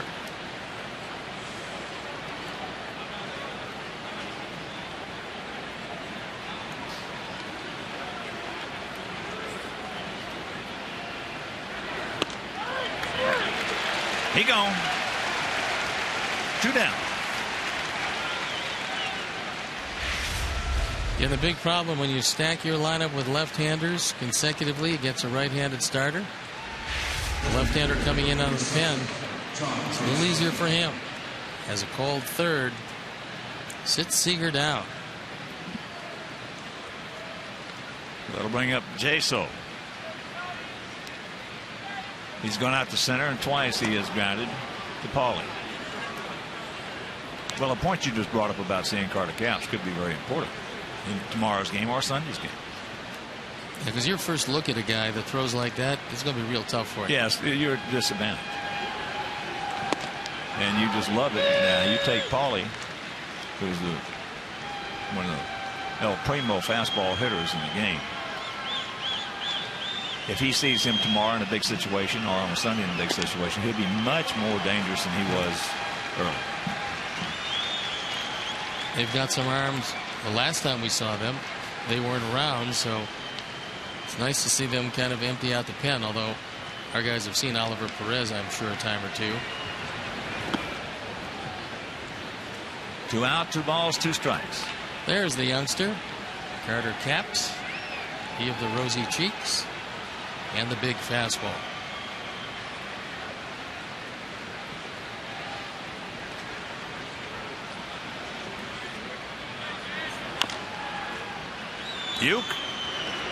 Duke's got it.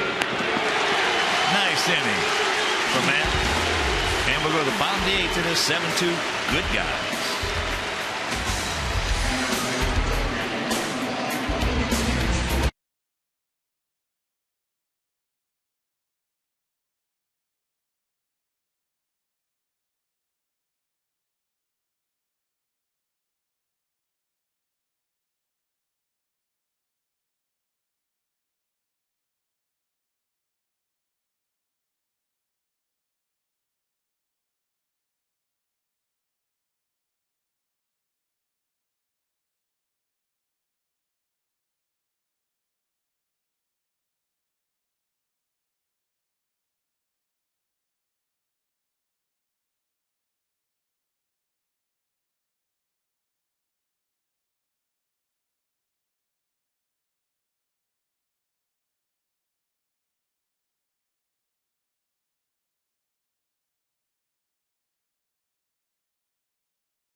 close out this series with Michael Saunders and the Mariners. Coverage begins at 12:30 with White Sox pregame live, presented by Honda City.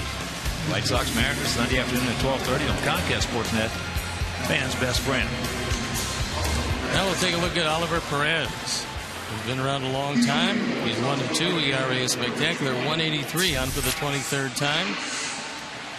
He's been a left-handed specialist, however.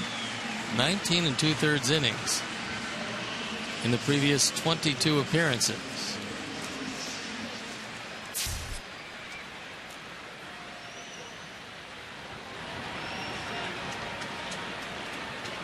So here's Alex, 1 for 2 with the run scored, a stolen base.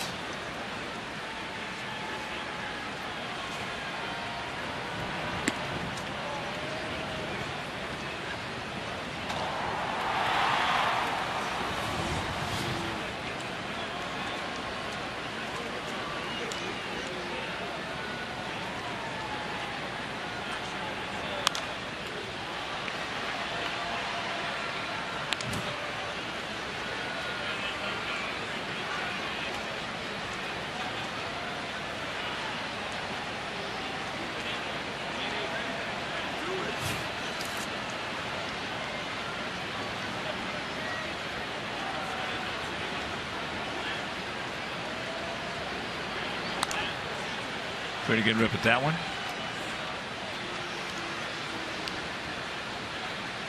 And the count 1-2. Perez been around a lot of clubs, and he just turned 31. He came up a very young man with a great arm and fell in some hard times with some injuries. 1 out. Going to bring up A.J., who's 0 for 2 with a sacrifice fly. That sacrifice fly coming back in the 5th inning, picking up his 70th RBI. The real interesting thing about Perez is that left-handers really have killed him. He's got most of the right-handers out, but left-handers hitting over 340 against him.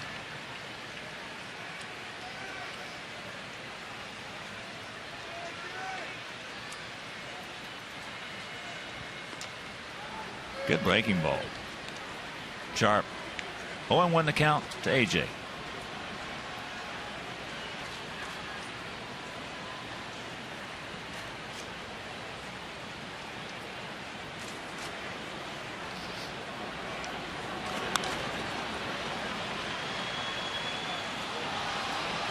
Very quickly the count 0-2.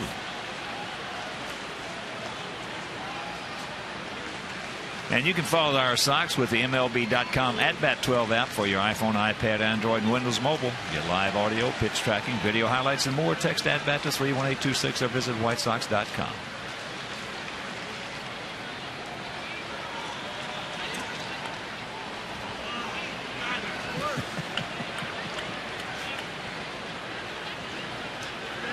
Oh, AJ.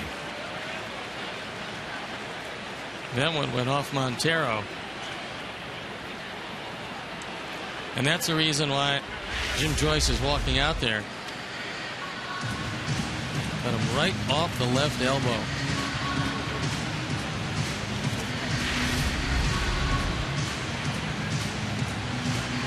Perez signed his first contract, professional, age of 16.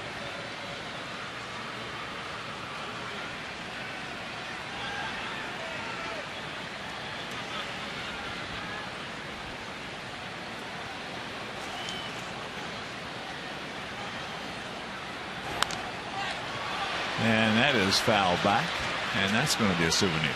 Well, one of his injuries that he suffered was self-induced in 05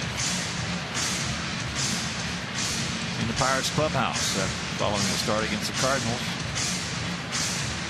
Kicked a laundry cart and broke his toe. Yeah, that's never a good idea. 3 months. We've heard a lot of pitchers ruin their arms after hurting their foot or ankle.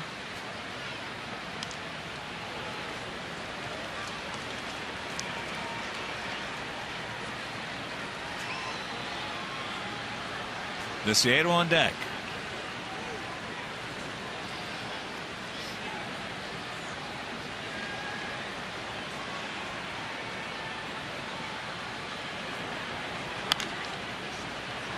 Made him up inside, and that is out number 2. Here comes Tank. He's 1 for 3 with a run scored. And just getting home will give you some scores. Oakland beat Tampa Bay 5-4 down in St. Pete. They came back in that ball game. Houston over the Mets 3-1 up in New York. Baltimore 6-4 with Toronto. Chris Davis 3 home runs in that ball game. Milwaukee held on to beat the Pirates 6-5 at PNC. Cubs over the Rockies 5-3 at Wrigley. There's a good breaking ball. They're underway in San Francisco. Braves scored 1 in the top of the first. They're underway in LA, where the Marlins scored 2 in the top of the first.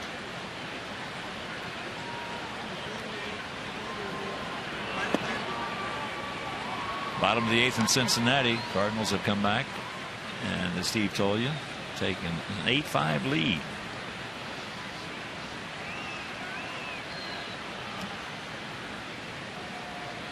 Top of the 9th in Philadelphia. Phillies leading Washington 4-2. Nothing wrong with his arm. Not at 95-96, there isn't.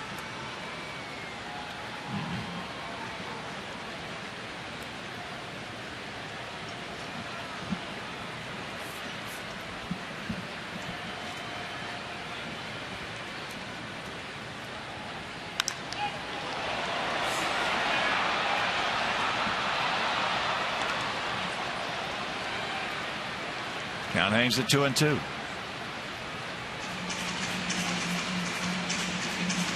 $25,058. Mariners scored 1 in the first. We came back with 1 in the first. A homer by Dunn.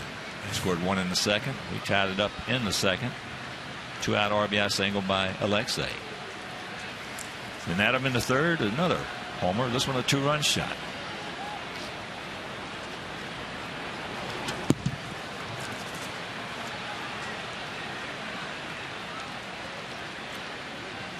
Full count. So big man now, 38 homers and 87 driven in.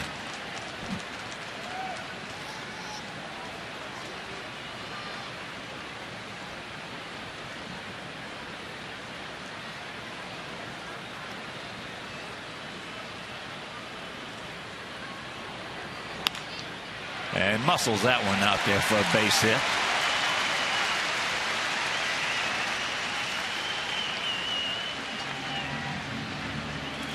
So that'll bring up Alexei.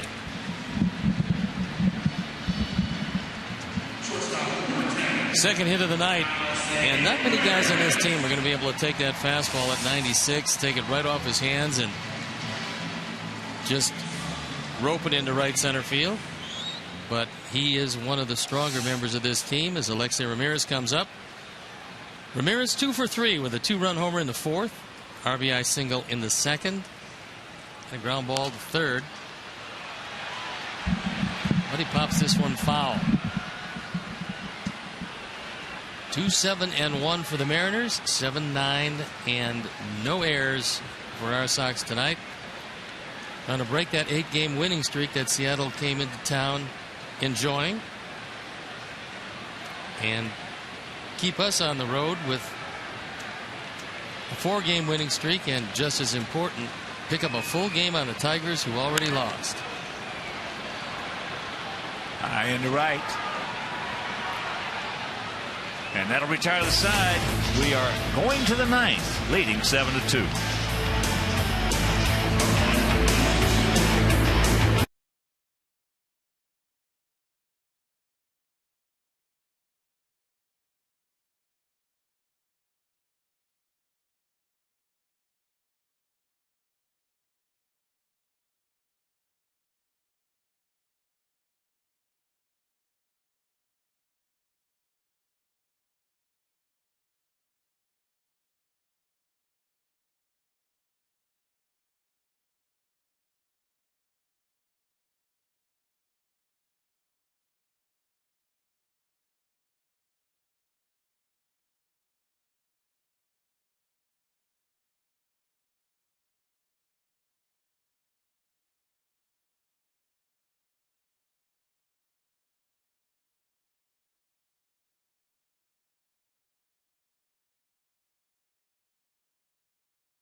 Sportsnet Central coming up after White Sox postgame live. We'll have highlights and postgame reaction from the Bears and Giants Tilt Plus. A look around the majors and the latest pennant races. So join Gail Fisher for GMC Sportsnet Central tonight after postgame live only on Comcast Sportsnet, fans' best friend. Philip Humber comes on. Philip 5-5, ERA 5.76, on for the 22nd time. 16 of those starts. As he's moving into the bullpen, he's done a pretty nice job of it. He inherits a 5-run lead. Trying to make sure that Robin does not have to go to that bullpen. Because not only are the two coming up with the Seattle team, but then it's a tough 7-game road trip. No off days. 4 in Baltimore. The Orioles are hot. And a big 3 with Detroit. First pitch to Jesus Montero, taken low and away.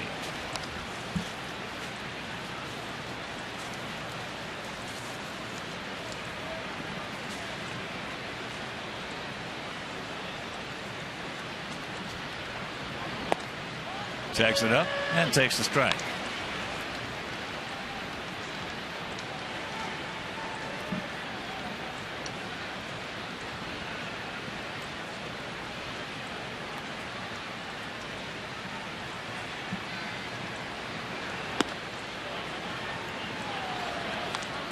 This is Phillips' first look at this Mariner team since the perfect game.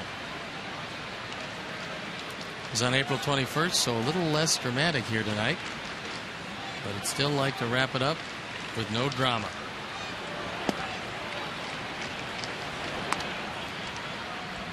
Three and one to count.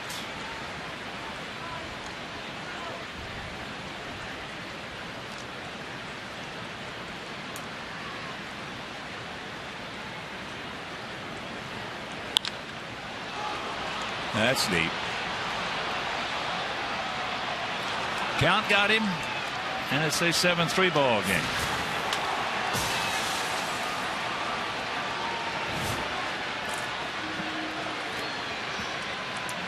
.450 on the power numbers for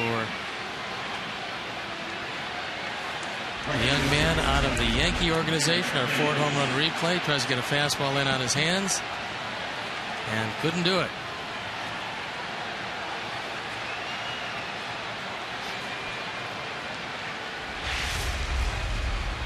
So here's Eric Thames. He has gone out to right twice. He has gone out to left.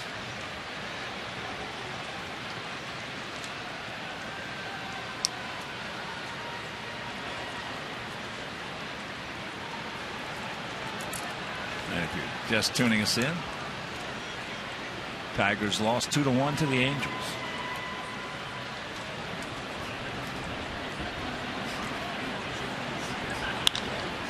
And that's in the center field. That's a can of corn there.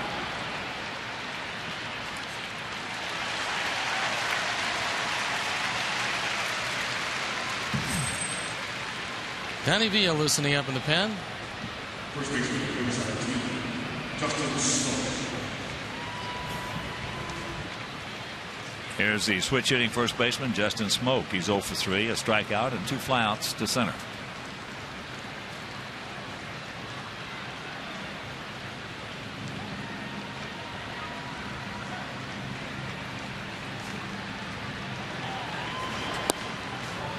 Takes it down low.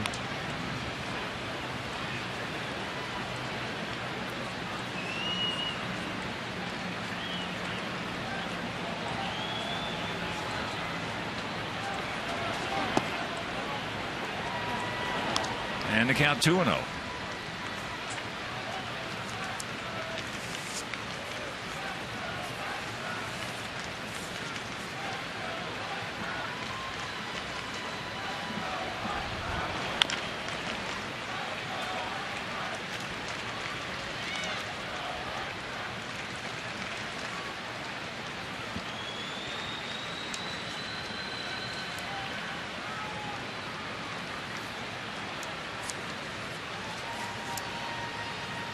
And a 2-1 pitch.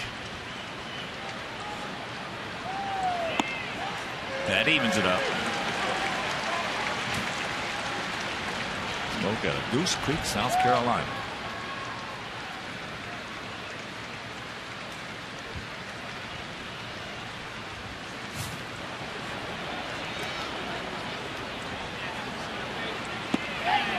Pretty good curveball, didn't get it. A little high.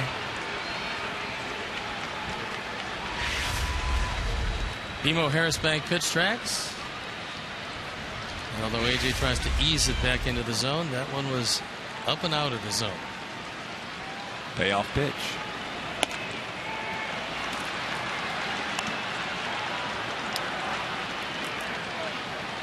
So there's a walk. And here comes Robin. He's going to go to Veal and could very well mean Casper Wells as a counter move. So here comes Donnie Veal. There goes Philip Umber. And we'll step out and be back after these messages.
Does not have an ERA, doesn't have a record, does have 6 previous appearances.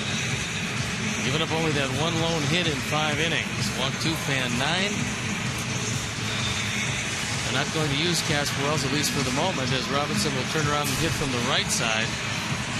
They do have light hitting Brendan Ryan in the on-deck circle at the moment. We'll see how Veal fares with a 4-run lead, but he inherits a runner at first base and only 1 out here in the 9th inning.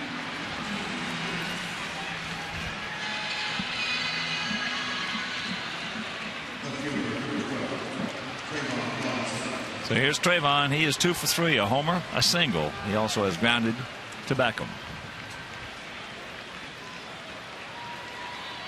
7-9-0 for us, 3-8-1 for them. With 1 out, a man on here in the top of the 9th inning.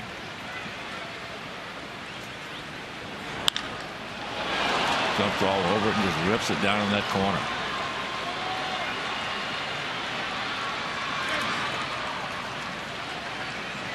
So that makes things a little binding.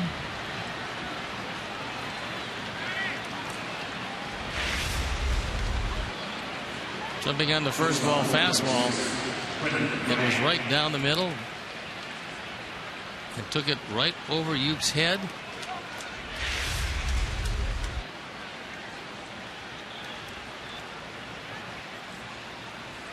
And that'll bring up Ryan, who has grounded to second, grounded to short, and struck out. And here comes Robin.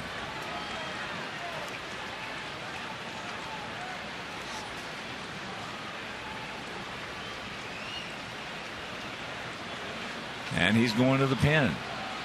So Veal pitches no part of an inning. Faces 1 hitter. Umber goes to third, giving up a run. Donnie departs. And here he comes.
Closer Addison Reed.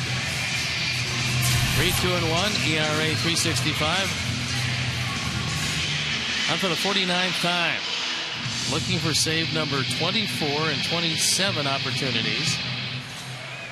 They look at some pretty impressive numbers. So Robin wanted to go with one pitcher and get through this 9th inning and save the bullpen, but wasn't able to, as it was Umber and Veal so far, and Reed the third pitcher of the inning.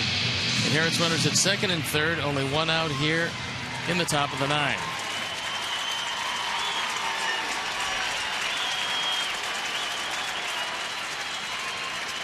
And here's Ryan.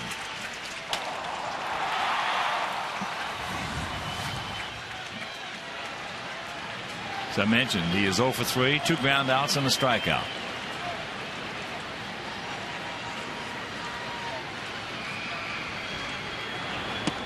And that's inside. 1-0 the count for the 30-year-old shortstop.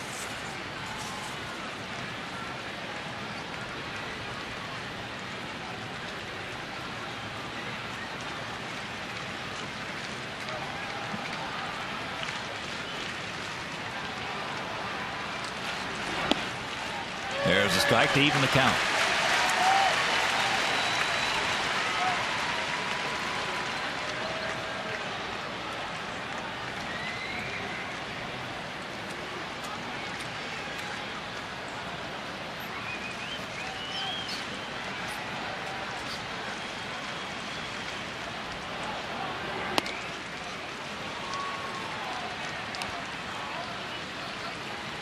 Top of the order. Dustin Ackley on deck.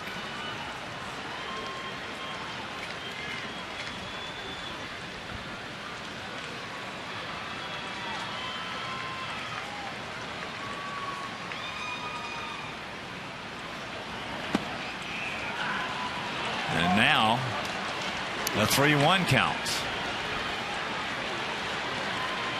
So the leadoff homer. Thames went out to center, then the big walk to Smoke.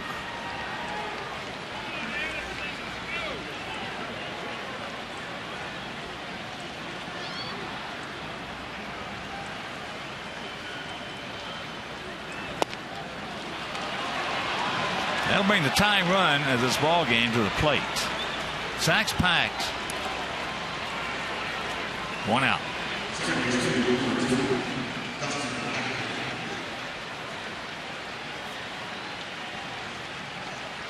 Well, 2 guys who are really struggling. One of them was hitting 189 coming into the game, 0 for 3 tonight. And another one was hitting 200, 0 for 3 tonight. Ball 4, ball 4. Yeah, that's been the bane of our season. The base on balls. Ground ball, and that's a base hit. Hit hard, but he'll get the job done. So now it's a 7-5 ball game.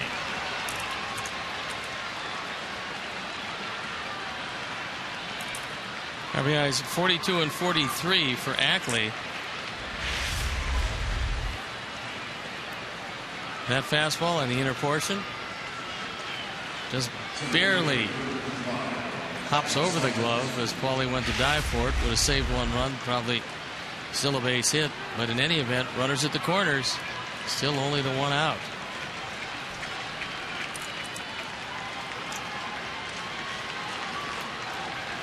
Here's Saunders. He's 1 for 4.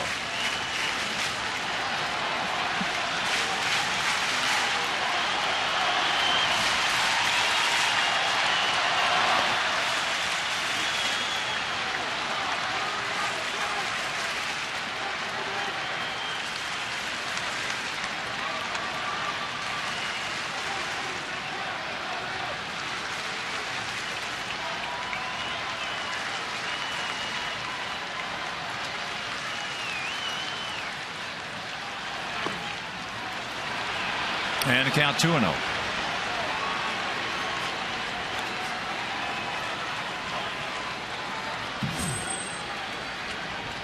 Seven, 9-0 for us. 5-10-1 for them.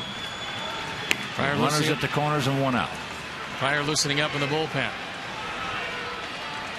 And he's another hard throwing right-hander.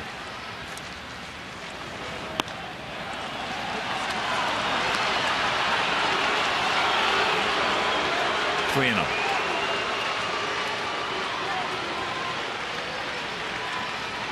Kyle Seager on deck. I figure if he doesn't get Saunders, Don Cooper's going to come to the mound. There's one.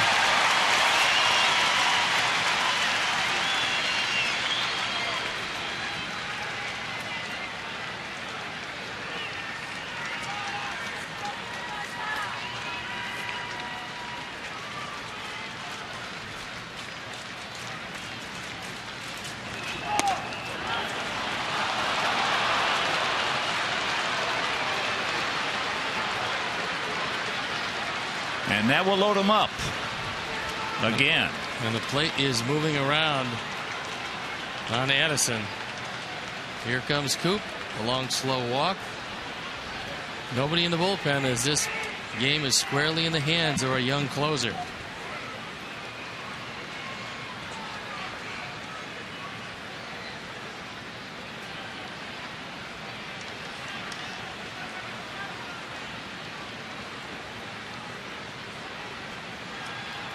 And a tough little customer and Kyle Seager, who is 1 for 4 tonight. He has 13 homers, 68 knocked in.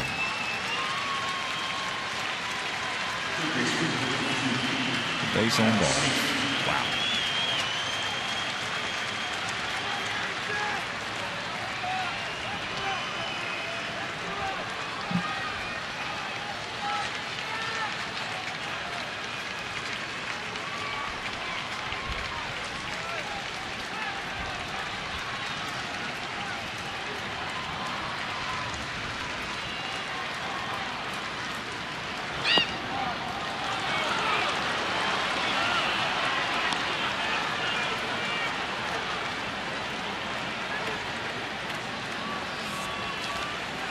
Boy, this is a hitter's delight right here.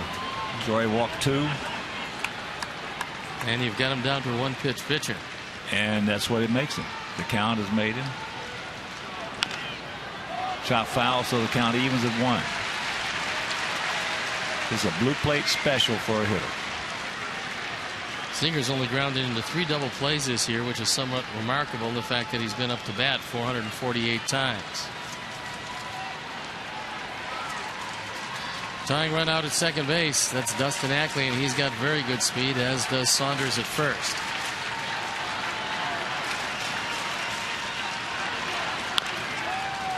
Helps him out right there, and they count 1 and 2.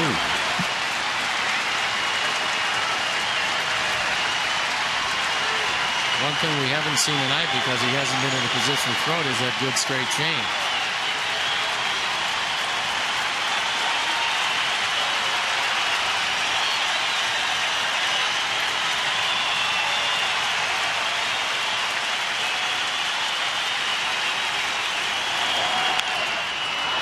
That's in the center field. Hit hard. But we got a man there. He'll get it back in. Run scores, and now it's a 7-6 ball game.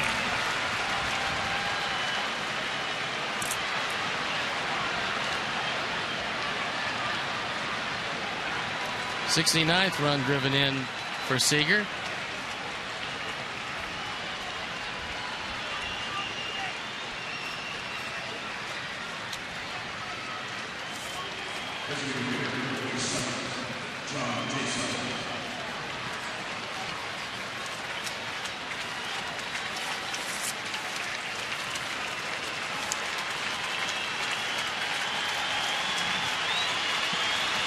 So they got their cleanup hitter, the designated hitter, John Jaso, who was 0 for 4 this evening.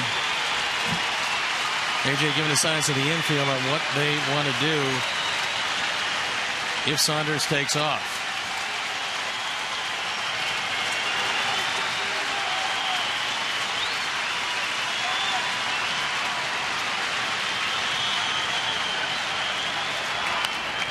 Big rip.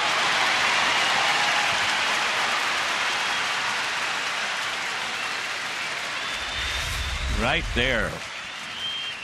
Wheelhouse for Jaso. Couldn't have split the plate better than that, right down the middle. But he fouled it off.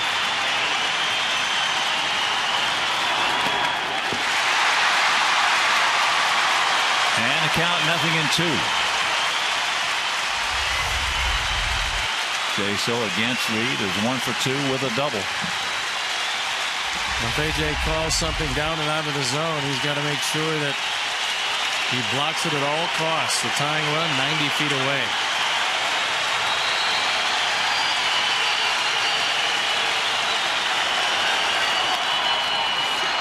That's a base hit.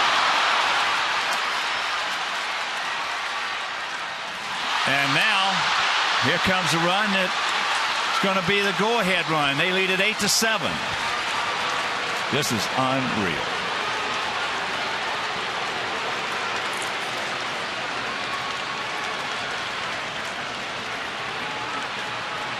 It's going to be E9, base hit, RBI, number 42 for Jaso. And unfortunately, that high fastball in the zone was probably too hittable. Jaso takes it over the head of Beckham.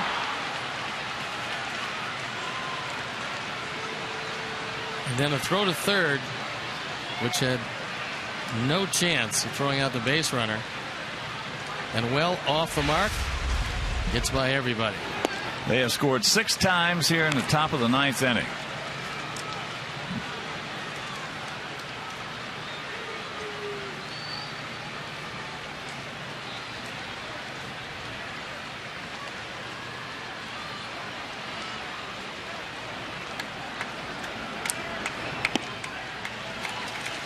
One and one to count. It'll be Beckham, Wise, and Youkilis. Could done the 4th hitter in our half of the 9th, if we ever get there.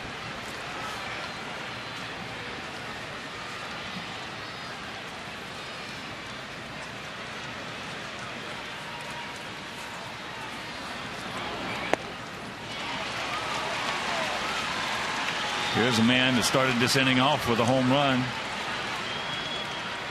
Philip Humber.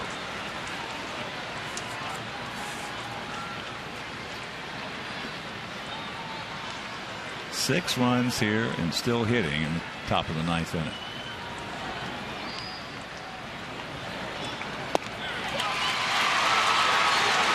There's a straight change, but too little too late. Well, we walked 3 guys and they all scored. We'll go to the bottom of the 9th, trailing 8-7.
Got 19 saves, a 4-2 record, 2.37 ERA, on for the 57th time. 69 strikeouts, just 19 walks in 60 2/3 innings. And a big overhand curveball. He throws hard. being just one of a host of very good pensmen for this Seattle team.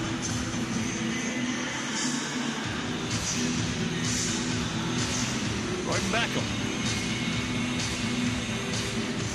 will lead us off.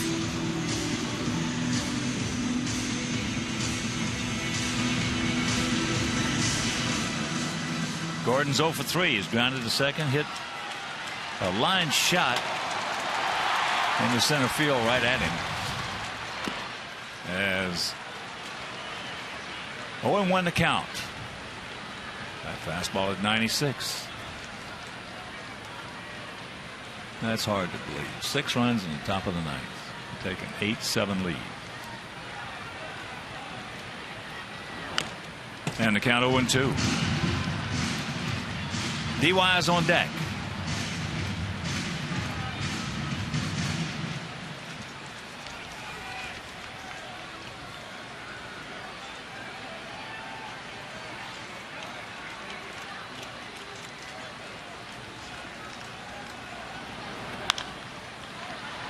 And that's a souvenir right side.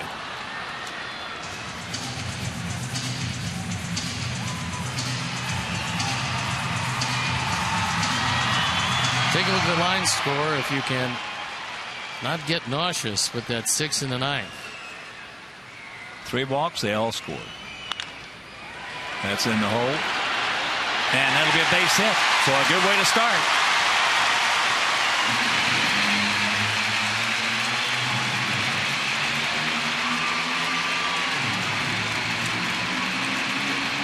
Gordon was intent on beating it out, as you should at first base. Didn't realize that Ryan couldn't come up with it. Then he juggles it for a while, and nobody's at second at the time.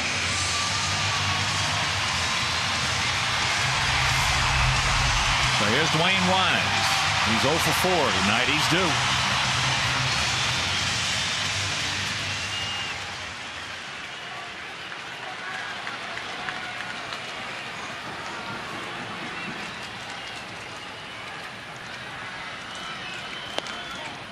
Takes the bunt, takes the ball.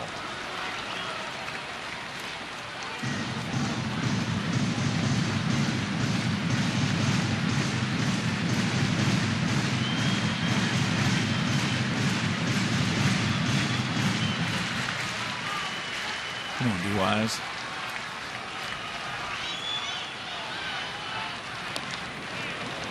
Close.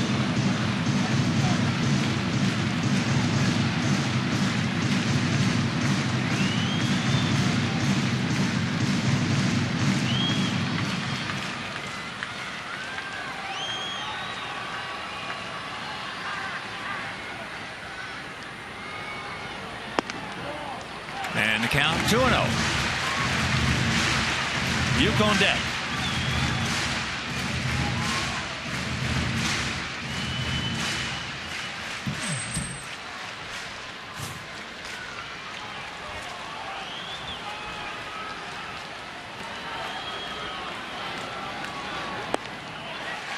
And the count 3-0.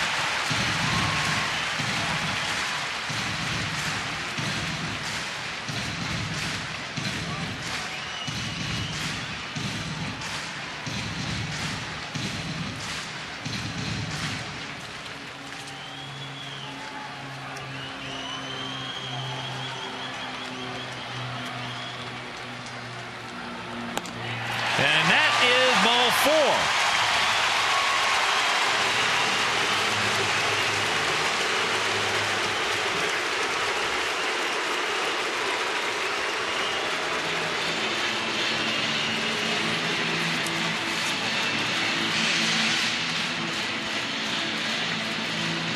And that'll bring up Euclid with Adam Dunn on deck and Paulie in the hole.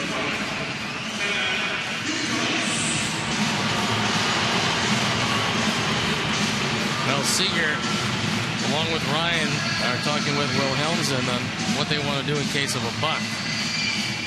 But not only did Euclid have no bunts with the Red Sox, he's had no bunts with our Sox.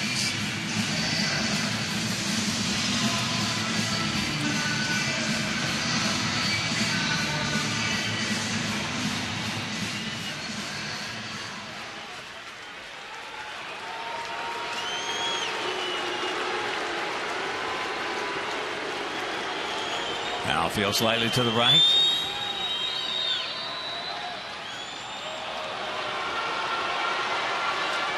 He did not break it down.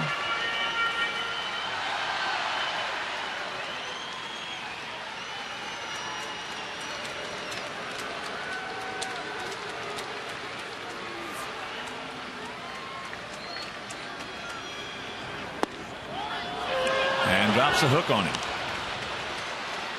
0-1 to count. Joe McEwing going through his set of signs.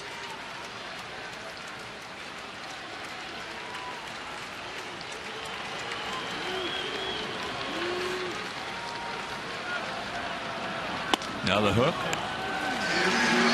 And that evens the count. 2 on, nobody out here in the bottom of the ninth. We trail at 8-7.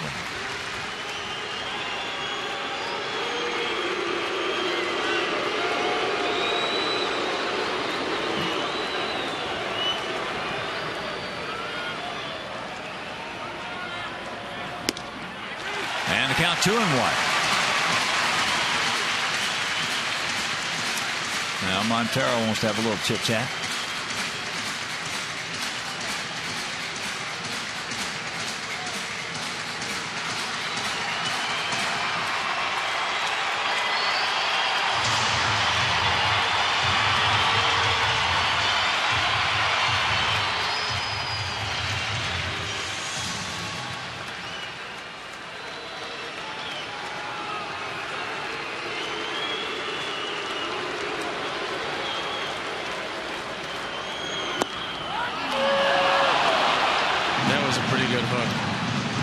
Good curveball.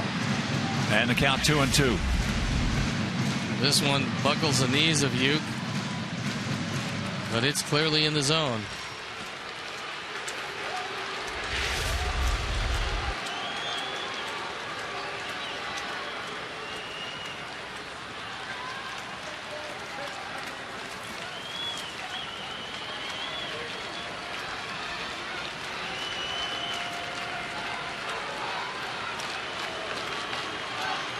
And the 2-2 pitch. Base hit back to the middle. Here he comes, and this ball game is tied at 8. Base hit by Uke. Yes. Don't stop now, boys.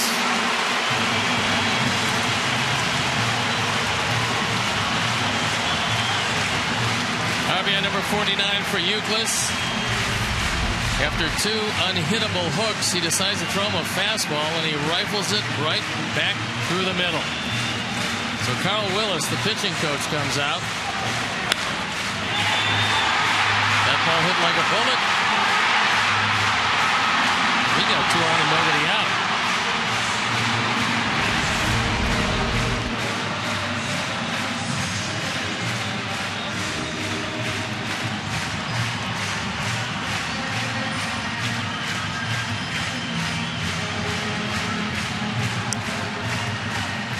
So Adam Dunn on deck.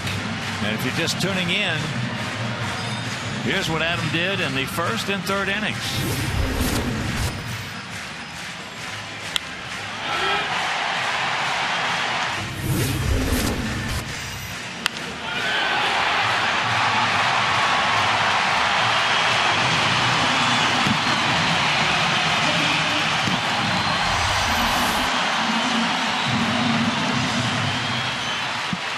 Adam 0 for 2 against Tom Wilhelmsen.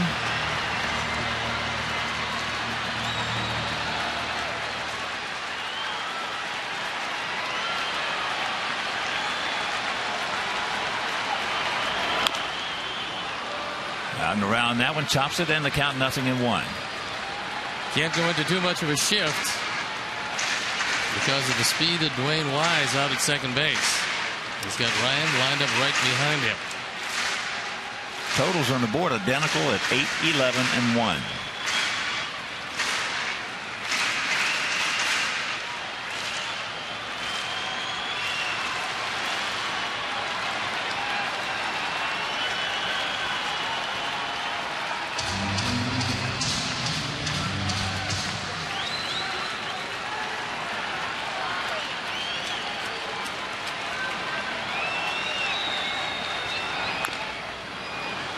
And the count 0-2.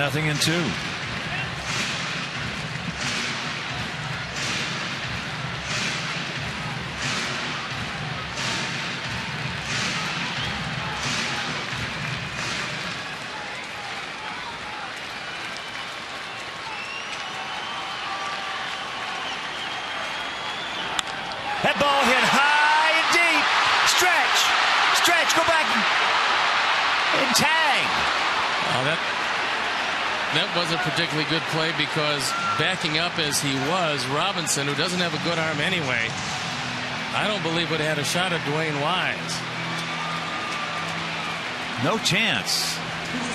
No, he's in at third. He's in at third easy because he was still backing up when he made that catch. Well, if he goes back and tags and he drops the ball, he's going to score anyway. Big man hit it far enough, and you see Robinson still backpedaling.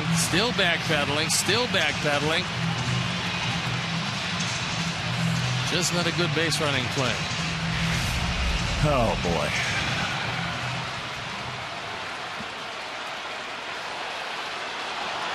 So here's Paulie. Paulie's 2 for 4. That ball hit deep in right center field. Stretch. And the ball gets away. Here comes Wise. He's going to score. And the Sox win this ball game 9-8. Yes. Now there's going to be a debate at first base.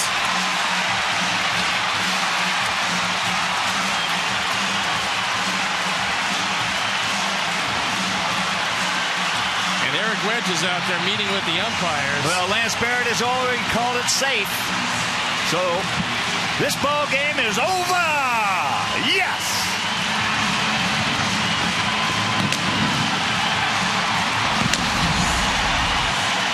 Thames and Saunders go back on this long drive to right center field. And before either could secure it, the collision knocks it out of the glove.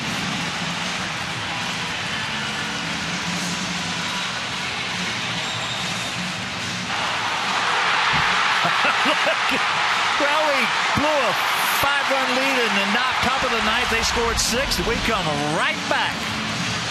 Absolutely amazing finish.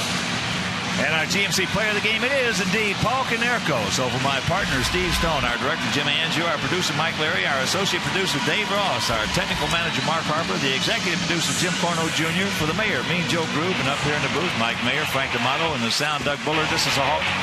So long, everybody. You've been watching Chicago White Sox baseball on Comcast Sportsnet, now part of the NBC Sports Group. Yes!